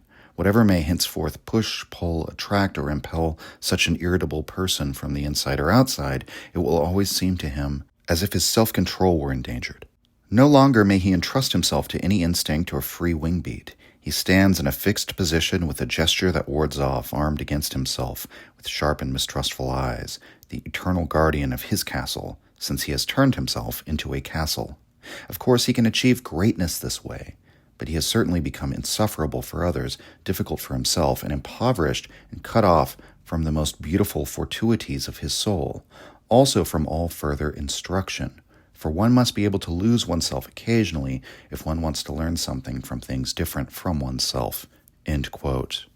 And so, Nietzsche's famous dictum, become who you are, right? So who you are is something that has to become. By losing yourself, you create yourself. By sacrificing some parts of yourself, you were able to live again, dying and being reborn, we might say. The resurrection of Dionysus sort of speaks to this theme, the continual dying and being reborn that occurs in the natural world and indeed also occurs within ourselves. And the interesting thing about this passage, I have only a very brief comment on it, is that everything Nietzsche said about giving style to your character, about turning yourself into a work of art, about being able to, as he said in a couple aphorisms ago, improvise with yourself, or even create a moral regime, as Nietzsche talks about in the aphorism right before this, of your daily moral habits that you wish to exalt, that you wish to engage in, foregoing all others. All of these are sort of ways of imposing a unity or a cohesion on the self, as Nietzsche writes about Goethe as one who disciplined himself to wholeness. But what Nietzsche is bringing up here is the possibility that the work of art that one shapes oneself into is a work of architecture, specifically a castle, a sort of fortress with a moat around it, where nothing can get in or out, where one begins to value the coherence of the self, the unity of the self, for its own ends. And the obvious problem with this is that, again, if you prevent yourself from dying and being reborn, as Nietzsche says, you can't learn anything. You cut yourself off from future instruction. You don't allow yourself those failures or catastrophes in which you can then reshape yourself and your capacities. But before that, he says, he's impoverished and cut off from the most beautiful fortuities of his soul. And remember what Nietzsche says earlier in Book 4 about how chance often plays with us. And that even, this is in the aphorism where he's talking about giving up the idea of personal providence, the idea that there's some unconscious genius to your psyche that's actually, or even in the New Age sense of things, a God watching over you, or everything always works out in the end, or everything happens for a reason, that kind of view of providence, if not a Christian or monotheistic view of providence, God ruling the whole universe, but rather a sort of a belief in one's own good fate and the fact that there's some conscious intentionality behind one's fate that's unraveling or playing out in the course of one's life. Well, one of the things Nietzsche says in that passage is that chance is a more talented musician in playing with us, and there he means as an instrument, right? So there's sort of a double entendre there. Chance plays with us in the way that it might play with us as figurines on a game board or play tricks with us or something like that, but it also plays us as a kind of instrument. And also we might think of, the other implications of that word of being in a play, as we've already looked at an aphorism, looking at the whole of life as a sort of a giant play in which there are actors and perhaps the poet of the play, the director, and then other people who feel themselves to be merely spectators. But in any case, when Nietzsche brings up chance there, right? Chance is the most capable possible artisan of a human life. And so by overvaluing this coherence or unity of yourself that you've established, you have a very firm reputation, a firm grip on who and what you are. You think you've already become what you are. And so you say, all right, that's enough. No more becoming for me. I'm now ready to be a being. I'm now ready to stop becoming.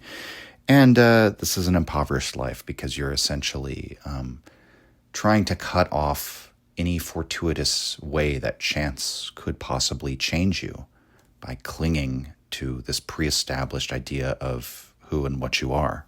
And so it's just interesting to consider this in light of what Nietzsche said about self-control elsewhere, as in his passage on dealing with vehement tribes in Daybreak, that Nietzsche does think there are modes of self-control, and certainly giving style to your character and all of these things he's talked about throughout this book involve that. But the real nature of that self-control, insofar as Nietzsche has advocated for it, involves, again, the rule of an impulse, the one ruling taste taking over. In a sense, being willing to follow the drives. As Nietzsche says explicitly, being willing to obey, that's a pathway to freedom, in a sense, to create yourself out of obedience to your ruling taste and your impulses, and to use the drives in a creative, artistic way in order to sort of like maximize their harmony with one another, or maybe even maximize their tension in order to be the most productive. So Nietzsche clearly has a theory of self-control, even if it's not based on conscious intentionality.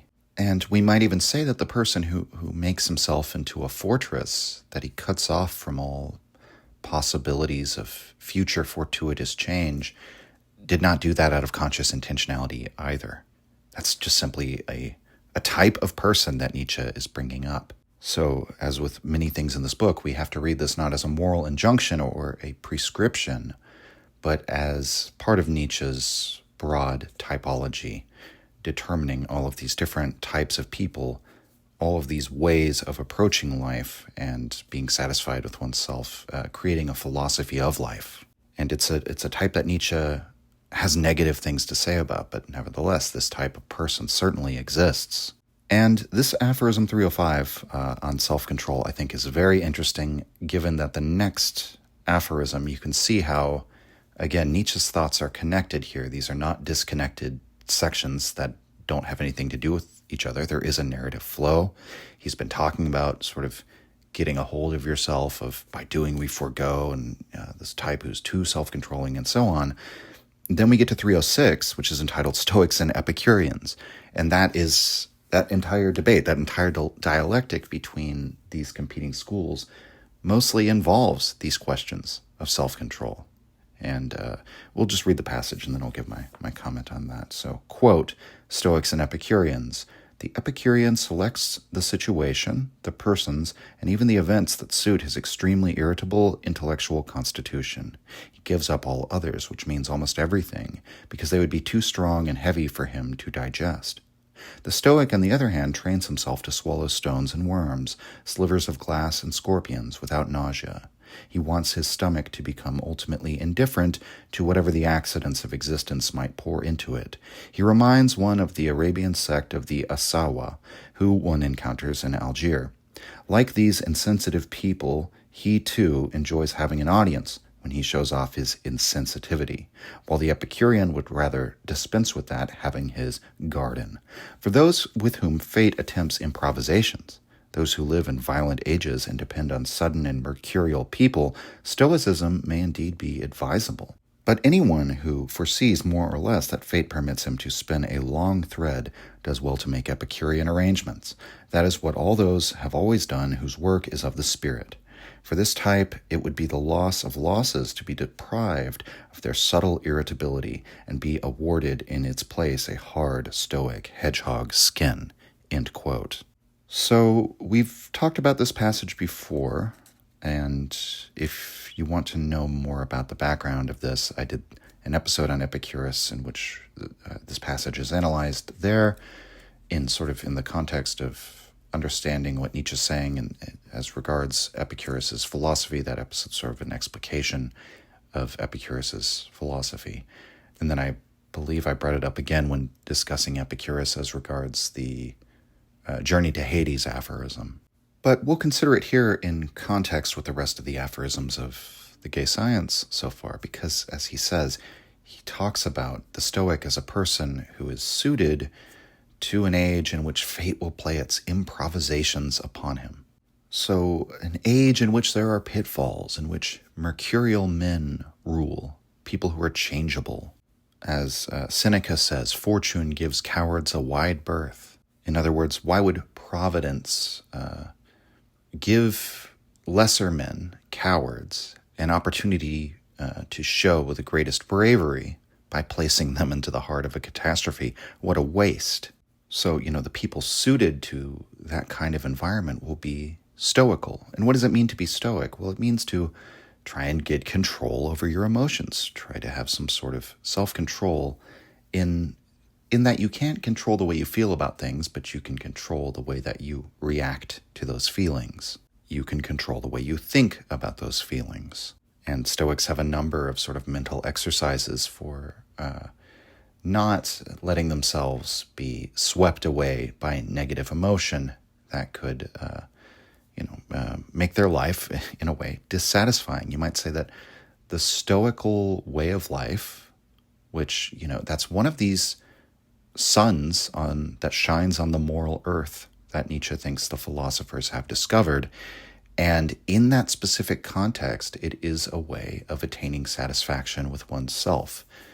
That one sort of is willing to take on all of these, as he says, to swallow scorpions in glass shards. Obviously a metaphor, but to endure suffering, to endure uncertainty, and to make it to where wherever you go, whatever happens to you, wherever you are, whatever the situation, what you are remains in control. It remains, you remain sturdy in the face of that. The Epicurean is totally different because the Epicurean basically looks at all of the potential things that one could do that might bring suffering upon him and actively attempts to avoid those potential outcomes by avoiding those activities that could cause suffering for himself. What the Epicurean does is he renounces, right? He adopts a morality of renunciation, which is interesting because the Epicureans are not a religious sect. They're not renouncing because, for the sake of the holy life. They're renouncing and withdrawing from the world, living very much like monks. Epicurus has his garden. That's where he taught. It's withdrawn from the strife of political life, the petty ambitions of man. It's a place where some philosophical friends can simply enjoy their lives, again, by renouncing, by not craving for things, learning to not crave for things that might, in the end, not benefit them. Because as we all know, your desires are one of the main things that make you suffer. If you have an ambitious desire to be an upward clawer in political life and the people you step over on your way to the top, well, they're going to resent you. And then you might be paranoid that those who resent you are eventually going to come after you in some way, and that'll affect your ability to have a happy life free of suffering. Epicureanism is a negative form of hedonism, basically hedonism, but reducing suffering, not increasing pleasure. Because after all those increases of pleasure in various ways, if you operate according to that kind of hedonism, the Epicurean theory of the case will be that it's not going to work out. If you eat all this rich, calorie-rich food all the time and just gorge yourself and indulge that impulse, well, eventually you'll have health problems. If you, are a philanderer or a lecher and you're, going out trying to have sexual encounters all the time, maybe you'll catch like a sexually transmitted disease or have illegitimate children or all sorts of problems and stress that can come from that. So the pursuit of pleasure is actually not a good way to reduce your suffering. What you do is try and have as few needs as possible, satisfy those needs, and find contentment in that. Find contentment in not worrying so much. And there's a couple places where Nietzsche compares Epicureanism to Buddhism for that reason. Even though there's not like really a promise made of salvation, the Epicureans are a pretty atheistic sect. It's very much influenced by Democritus. So Nietzsche doesn't really make a value judgment in this passage. He says that each one is suited to different situations in life. The person who thinks that life will allow them to spin a long thread, the person who's going to engage in the contemplative life, Nietzsche says, whose work is that of the spirit. So you might say the poets and philosophers and saints, all of these figures, they are more well advised to pursue an Epicurean way of life.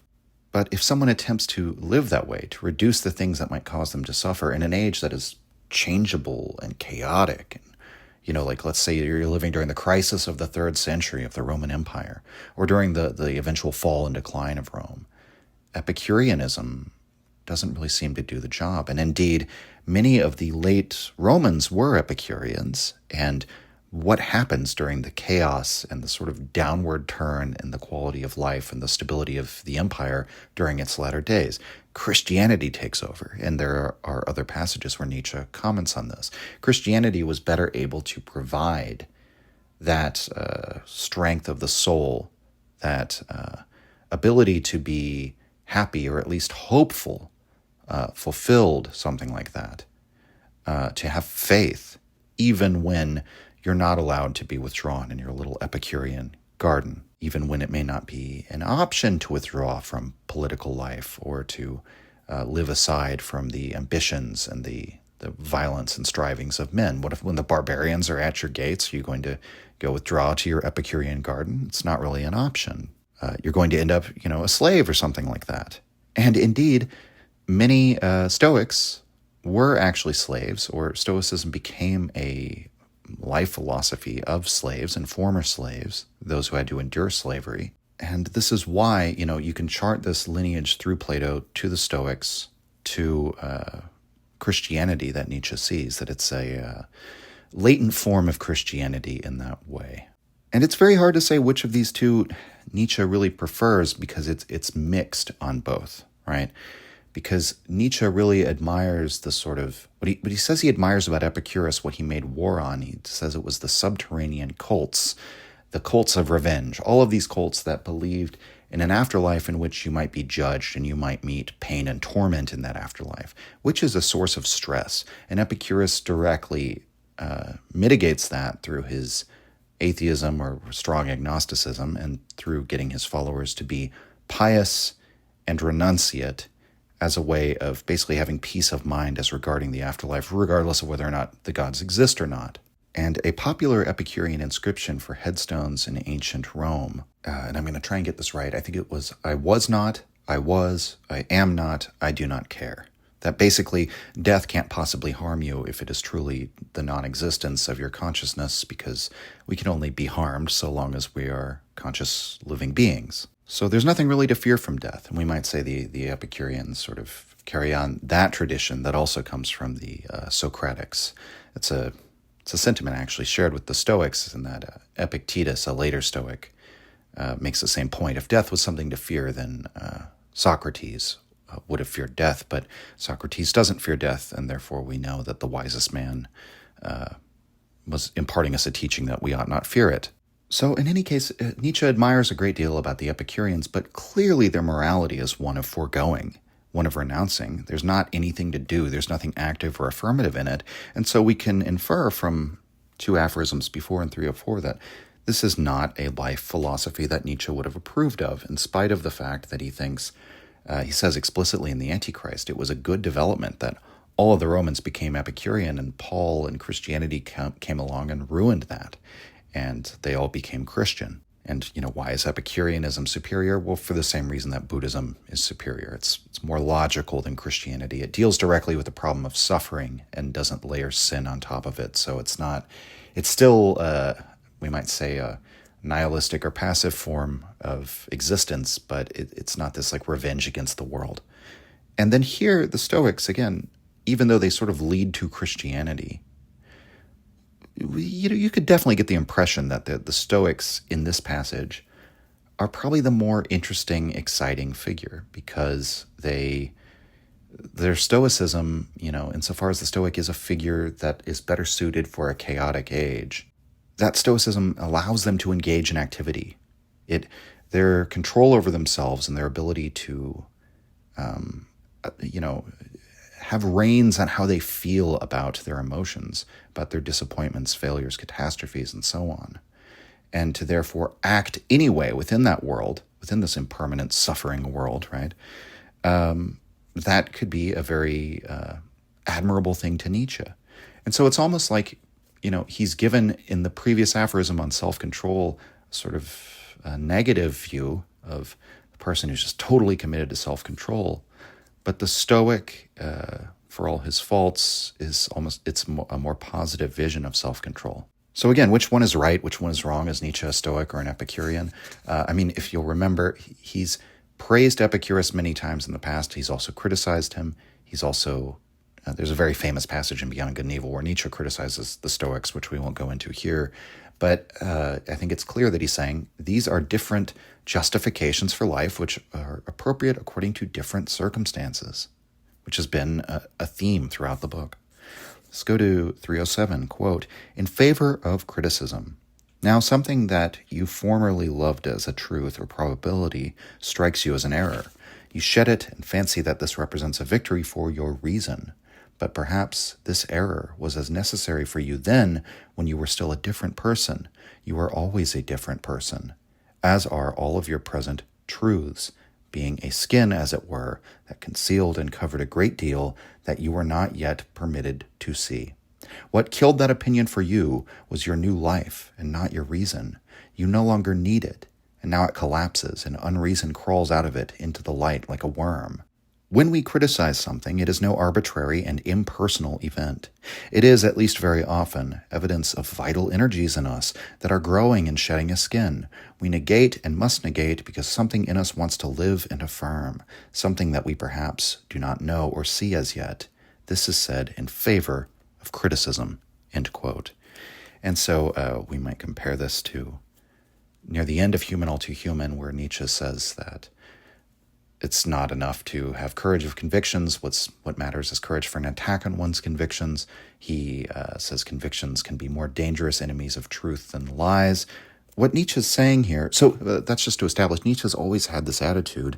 It relates to the aphorisms we've just looked at, where becoming who you are involves a dying off of old things that you once believed, old convictions that you held. He's always believed that the free spirit passes through multiple convictions. It's not about flitting by arbitrary whim, but taking your convictions through to their conclusions. And that ultimately, as Nietzsche says here, this is a play of your drives or impulses. What you consider to be an error now was perhaps necessary to you at that time. In fact, we would have to say almost by definition you found it necessary because you adopted it as a conviction and believed it.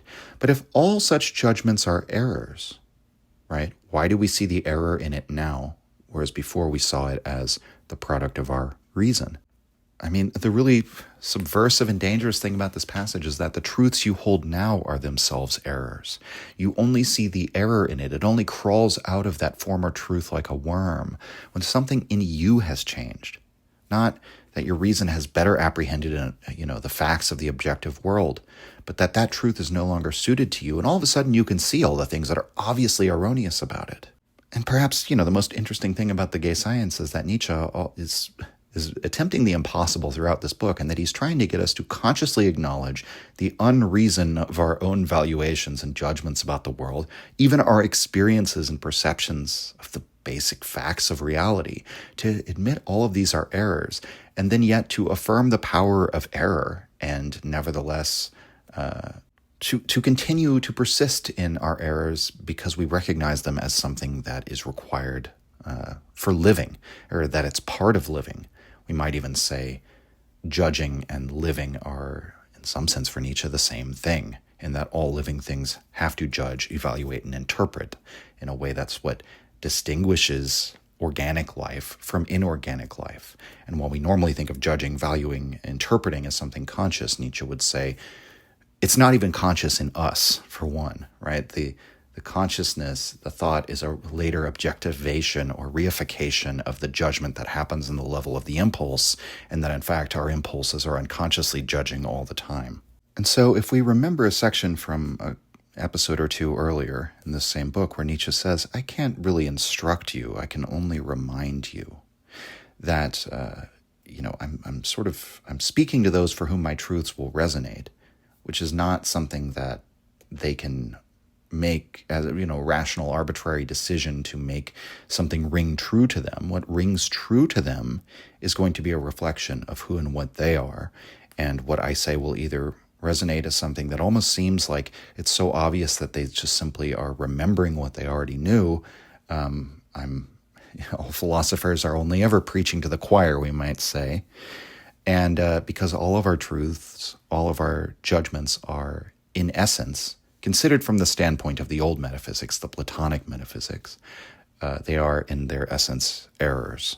And so Nietzsche, instead of trying to get us to adopt a final position, is trying to get us to see the movement, the dynamics of this thing, that our becoming who we are is like a snake shedding its skin repeatedly.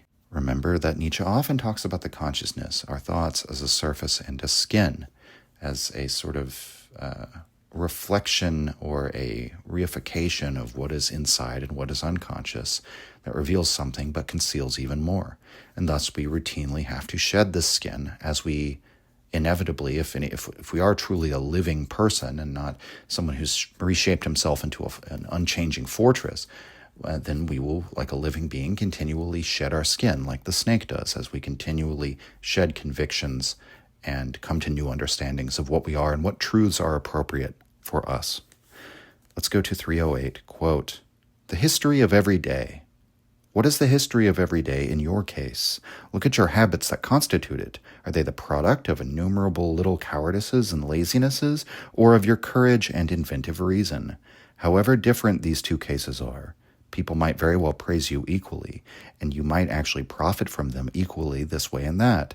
But praise and profit and respectability may suffice those who merely wish to have a good conscience, but not you who try the heart and reins and make even conscience an object of science." End quote. So much is packed into this small aphorism, although I don't think I'm going to have to do too much of a long commentary on it. We've already talked about Nietzsche's view of the self as constructed by all of these innumerable small decisions of our habits, our daily behaviors, the things that we consider, he says this in Ecce Homo, that the things we consider to be insignificant are, they're really the constitutive makeup of what we are. But he says that, so there's one person who could be the product of innumerable cowardices and lazinesses, another one who is a product of courage and inventive reason, and equally they might find themselves praised by the public eye. They might equally profit. We might imagine someone like, say, a journalist who has a very strong moral conviction, and let's say they finally get a job at a major network, and very quickly they realize that they're going to have to compromise their moral position in order to, curtail their reporting or frame their reporting in a way which is acceptable to the, we'll say, the people who own the network and to the overall milieu, the Overton window that exists within the milieu of, professional, managerial, white-collar society, something like that. And they could be an incredibly successful anchor. They could become one of the most successful. They could be getting paid millions of dollars. And therefore, they become a figure of respectability. And therefore, they become a figure with a good reputation. And when in fact, their character might be the result of a bunch of lazinesses and cowardices. Unwillingness to rock the boat, challenge the status quo, simply going along to get along. And that might be exactly what the bosses want out of them. And they might do a very good job of being the actor of saying things that they don't really believe.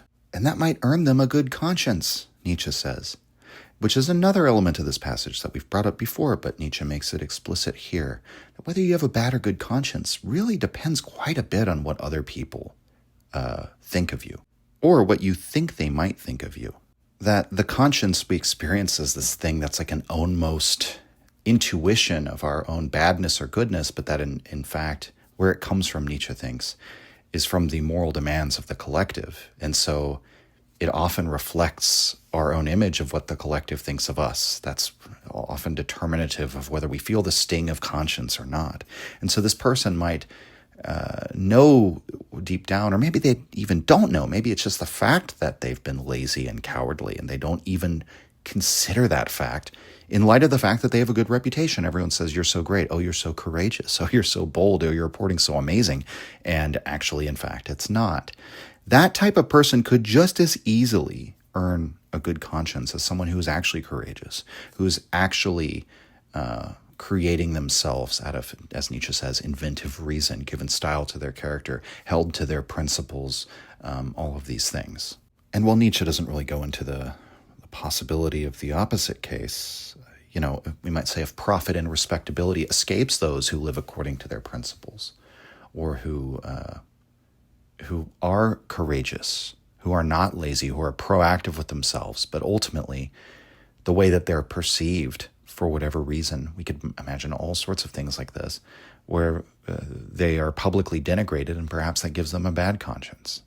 That doesn't mean necessarily they will actually feel guilty and think themselves, that they'll actually adopt the judgments of the public. It could manifest in other more pathological ways. Like a lot of times people will sort of project onto others and lash out and become hostile. And a lot of times it has to do with what's going on inside of them. So, this is Nietzsche as a psychologist. And, once again, it's another passage about the objective facts, quote unquote, even of one's own psyche and their motivations, not mattering as much as the way that all of that is interpreted, in this case, by others, and the way that can affect our own interpretation of ourselves. And so, and the other important point at the end where Nietzsche says, praise and profit and respectability may suffice those who merely wish to have a good conscience. So one of the themes of Nietzsche's work is that we have to kind of sear through those objections of our conscience if we really want to think. We can't let the conscience set a ban on what we're allowed to think about, or what impulses we're allowed to be motivated by, or what kind of artistic pattern we wish to adopt for our lives, all of these things. The specific statement he makes, those of us who try the heart and reins and make even conscience an object of science. So again, not to evaluate the kinds of knowledge claims that we make according to what our conscience says, but to evaluate our conscience, to make an inquiry of our conscience according to scientific principles of investigation, inquiry, the will to truth. So let's go on to 309. Quote, from the seventh solitude, one day the wanderer slammed a door behind himself, stopped in his tracks, and wept. Then he said, this penchant and passion for what is true, real, non-apparent, certain, how it aggravates me. Why does this gloomy and restless fellow keep following and driving me? I want to rest, but he will not allow it. How much there is that seduces me to tarry. Everywhere Armida's gardens beckon me. Everywhere I must keep tearing my heart away and experience new bitternesses. I must raise my feet again and again, weary and wounded though they may be. And because I must go on, I often look back in wrath at the most beautiful things that could not hold me, because they could not hold me. End quote. So we talked about this aphorism in episode 2 of the podcast, because I was talking about the theme of wandering in Nietzsche's work. And so you can go back to that episode if you want to hear some of my meditations on it there. I talk about how Armida's garden is a metaphor for a sort of an enchanting garden. It's in, I think, one of Tasso's plays where, or one of Tasso's stories where Roland is seduced. He's this questing, crusading knight who's seduced to remain in this garden. It's sort of like an island of the lotus eaters, almost. We could see it like that, somewhere where you can sort of tarry and rest in this beautiful place.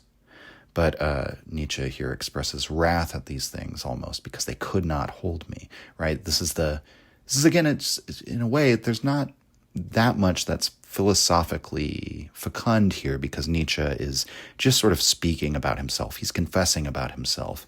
It's one of those passages where he says the wanderer slammed a door and said this, and then he puts it in quotes, but the wanderer is Nietzsche as far as we're made to understand by the wanderer in his shadow, it certainly seems to be Nietzsche. And the shadow, as we've talked about it before, it's not the Jungian shadow. This concept predates that. The shadow is the conscious reflection of the self, really the representation of ourselves. that we hold in the consciousness. So it's like a simulacrum, because what we actually are, most of it is unconscious to us. So the wanderer is the real person. So the wanderer, right? Someone sort of indeterminate, someone who moves from place to place, someone who perhaps sheds his skin many times. Then Nietzsche doesn't bring that up here, but you get the idea, who might wander through different ideas, different judgments or valuations of life, but none of them can really detain them. He can't find his Sabbath of Sabbaths, his final peace, because, again, ultimately, what Nietzsche has told us about himself is that he sees life in movement and in becoming. So you have to continue on this process of becoming. And it's very interesting, he says, it's from the seventh solitude. It's sort of like, again, there are many ways to interpret the seventh solitude. The way I interpret it is Nietzsche speaking of the solitude of the Creator on his seventh day. So when you think you've crafted your great work, your opus, you've solved the problems of philosophy, right? Nietzsche wouldn't think of it like that, but it's like, I've said what I've needed to say. But then does Nietzsche ever reach that point? Well, no. Every time he's, I've created, thus spoke Zarathustra, this greatest work. I've given mankind the greatest gift they've ever been given, a new gospel, a fifth gospel, as Sloterdijk says.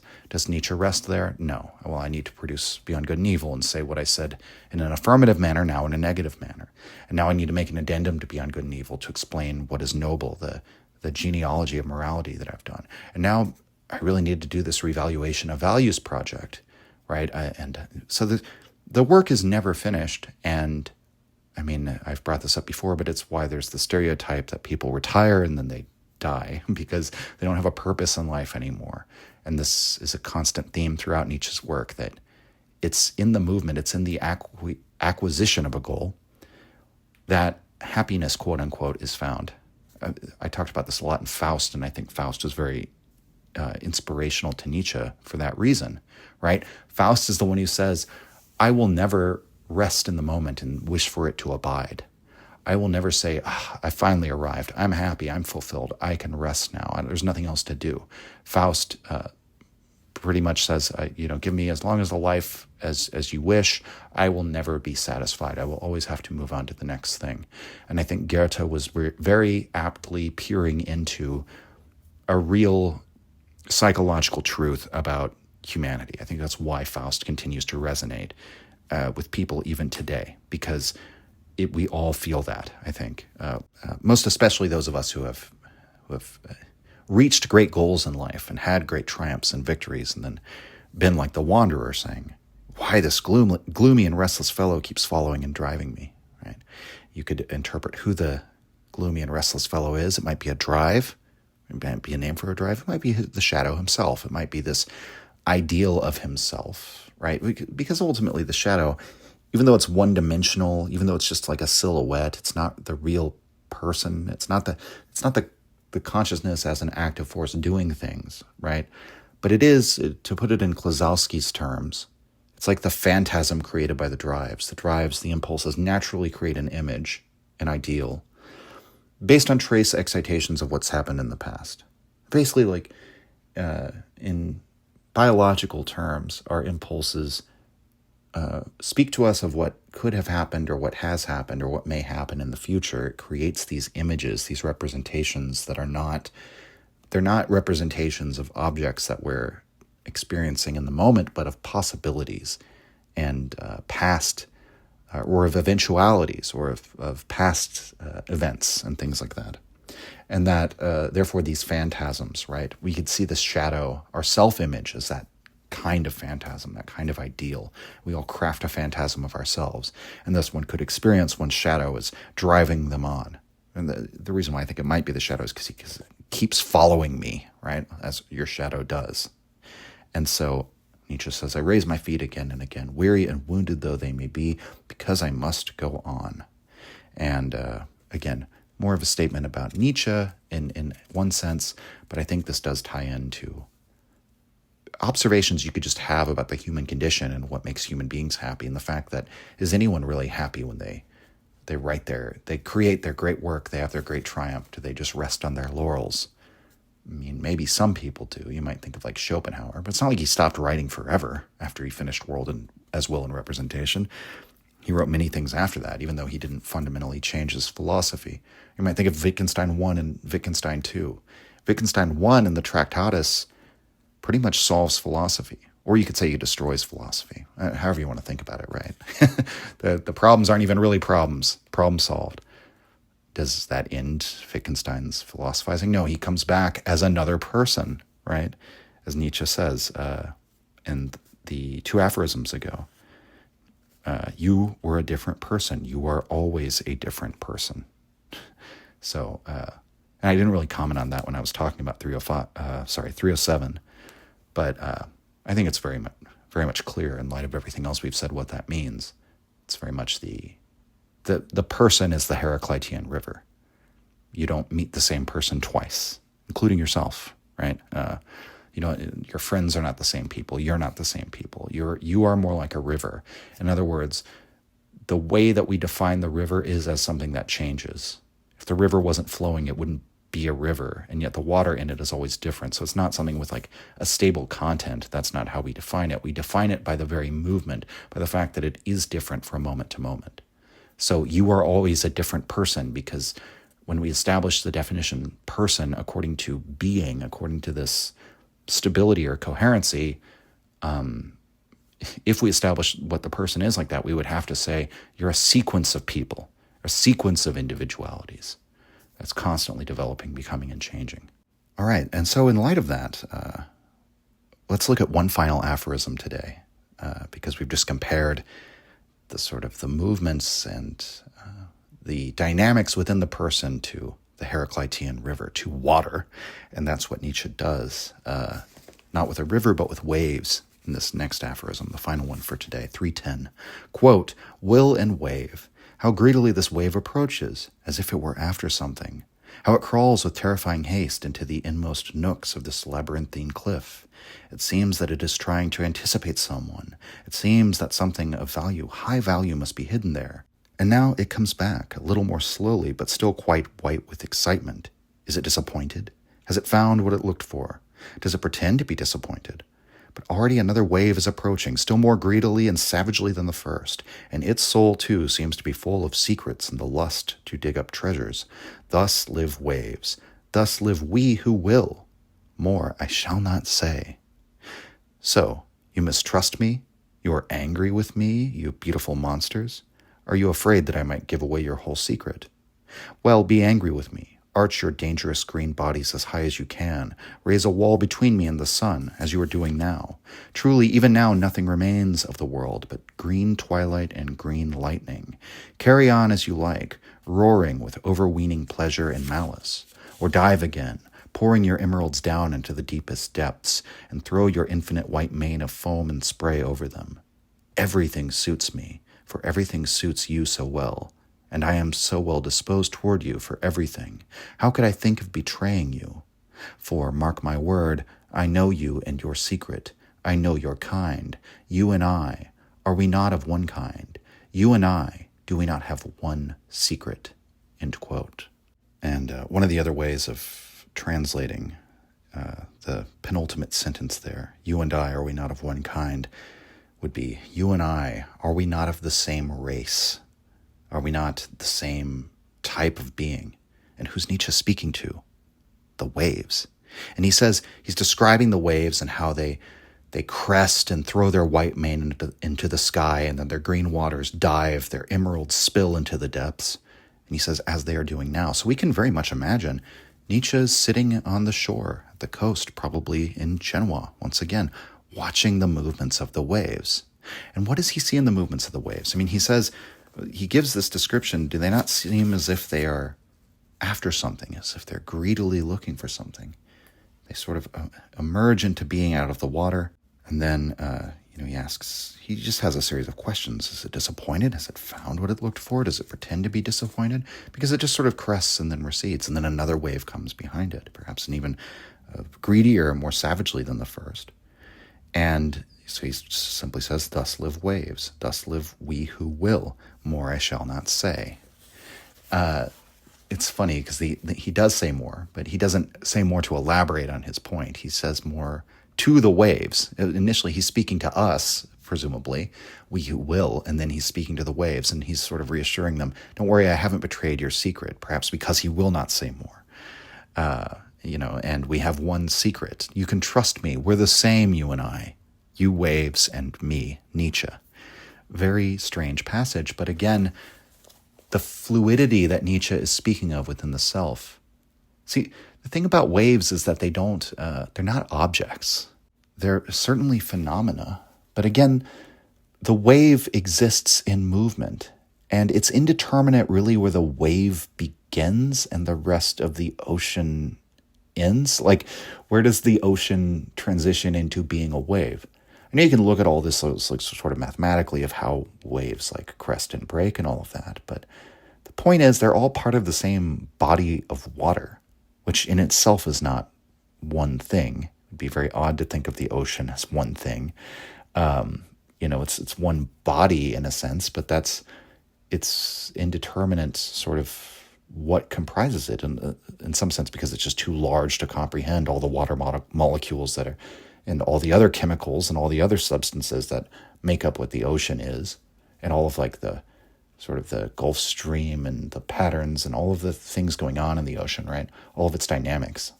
We can model all of this as separate things, but there is no unity there to the wave, independent of the rest of the ocean.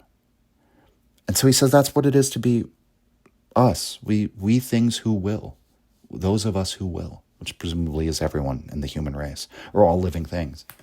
And so what a drive is, we might say, is like a wave, right? That's why even a drive is not like something Nietzsche defines essentially on essentialist terms as a thing, as an object, as I said last time, it's more like an event. It's certainly a phenomena, but Nietzsche would say all phenomena are really more like events. And so the wave is like a drive, or we might even say that like the individual person is almost like the wave. That, if we want to get super Buddhist about it, and Nietzsche does at some points, it's almost impossible to determine where one object ends and another begins. They all seem to arise dependently. They all seem to be part of this reality that is totally interdependent. And where we designate the beginning and end of things really has to do more with use or function or value judgments than it has to do with like any kind of objective unity in the object. And so the wave isn't a thing, it's a movement that creates a shape. And it seems to be greedily after something, right? It seems to have an intention or something like that. But does it really? Is that what Nietzsche's pointing to here? That we, like the movements of the waves, are ultimately at our root, at our origin, intentionless, unconscious beings. And the interpretation that we cast onto the movement of our own waves is, in a sense, like that's very similar to the conscious intentionality that we cast onto ourselves. I mean, you might think about it like looking at shapes in the clouds, right? Does that cloud that passes by above you, is that actually a dragon or a castle or any number of things that you might see if you're laying in a field looking up at the clouds as a child, daydreaming about what shapes and stories are playing out above you? Are the constellations, is that really, is the Big Dipper really a Big Dipper? Or is that really Pisces or Sagittarius or any number of other things, right? Obviously, those shapes and patterns and characters and stories are not in the thing themselves. They're imposed by us or projected by us onto it. And that's why Carl Jung, for example, thought astrology was a very valuable thing to study because precisely of the fact that it's not a valid form of science. It means that the total content of astrology is the human psyche. It's all projected. It's a vessel that we've filled with ourselves. And so too we can imagine as Nietzsche sitting there watching the waves, wondering, do they have some sort of greedy intention? Are they after something? Is the wave like a sort of like a hand cresting out of the water, grabbing for something, right? Or is that just something that Nietzsche's consciousness, his vis creativa, is creating? Is that a light or a perspective that he's throwing onto the wave? And so too with ourselves. Are we just these senseless waves? And the intention is something we invent later. again, this trick of the consciousness to impose some sort of illusion of unity or coherence on ourselves. I think I've mostly gotten the idea across, but I think it's very interesting that Nietzsche says, you and I were the same origin. We are the same kin. We're the same type. Myself and the waves. And so too, all those of us who will. I think it's probably best to leave off here and to treat this more as a koan than something I'm going to extract a definite teaching out of. Because after all, Nietzsche makes that statement and then says, I'm not going to really elaborate further on it. So he wants us to think it through for ourselves. And so with that, we're done for this week. Thank you for joining me. I think we have about 2 more read-throughs to go before we finish book 4. And then we'll get into season 6 of the Nietzsche podcast. Can you believe it? Really exciting things planned for that. It's taken me quite a lot of work to get to this point. Quite a lot of research, quite a lot of reading and rereading the same chapters over and over again. But season 6 is going to start off with a bang, I think. And I'm also going to do some unorthodox things in season 6, or things I haven't really done before, covering a little more pop culture. Well, not exactly pop culture. The show that I want to talk about is from 2012, so quite a while ago, and it's generally considered to be one of the best seasons of television ever made, and it has Nietzschean themes. And I wonder how many of you can guess which series I'm speaking of here.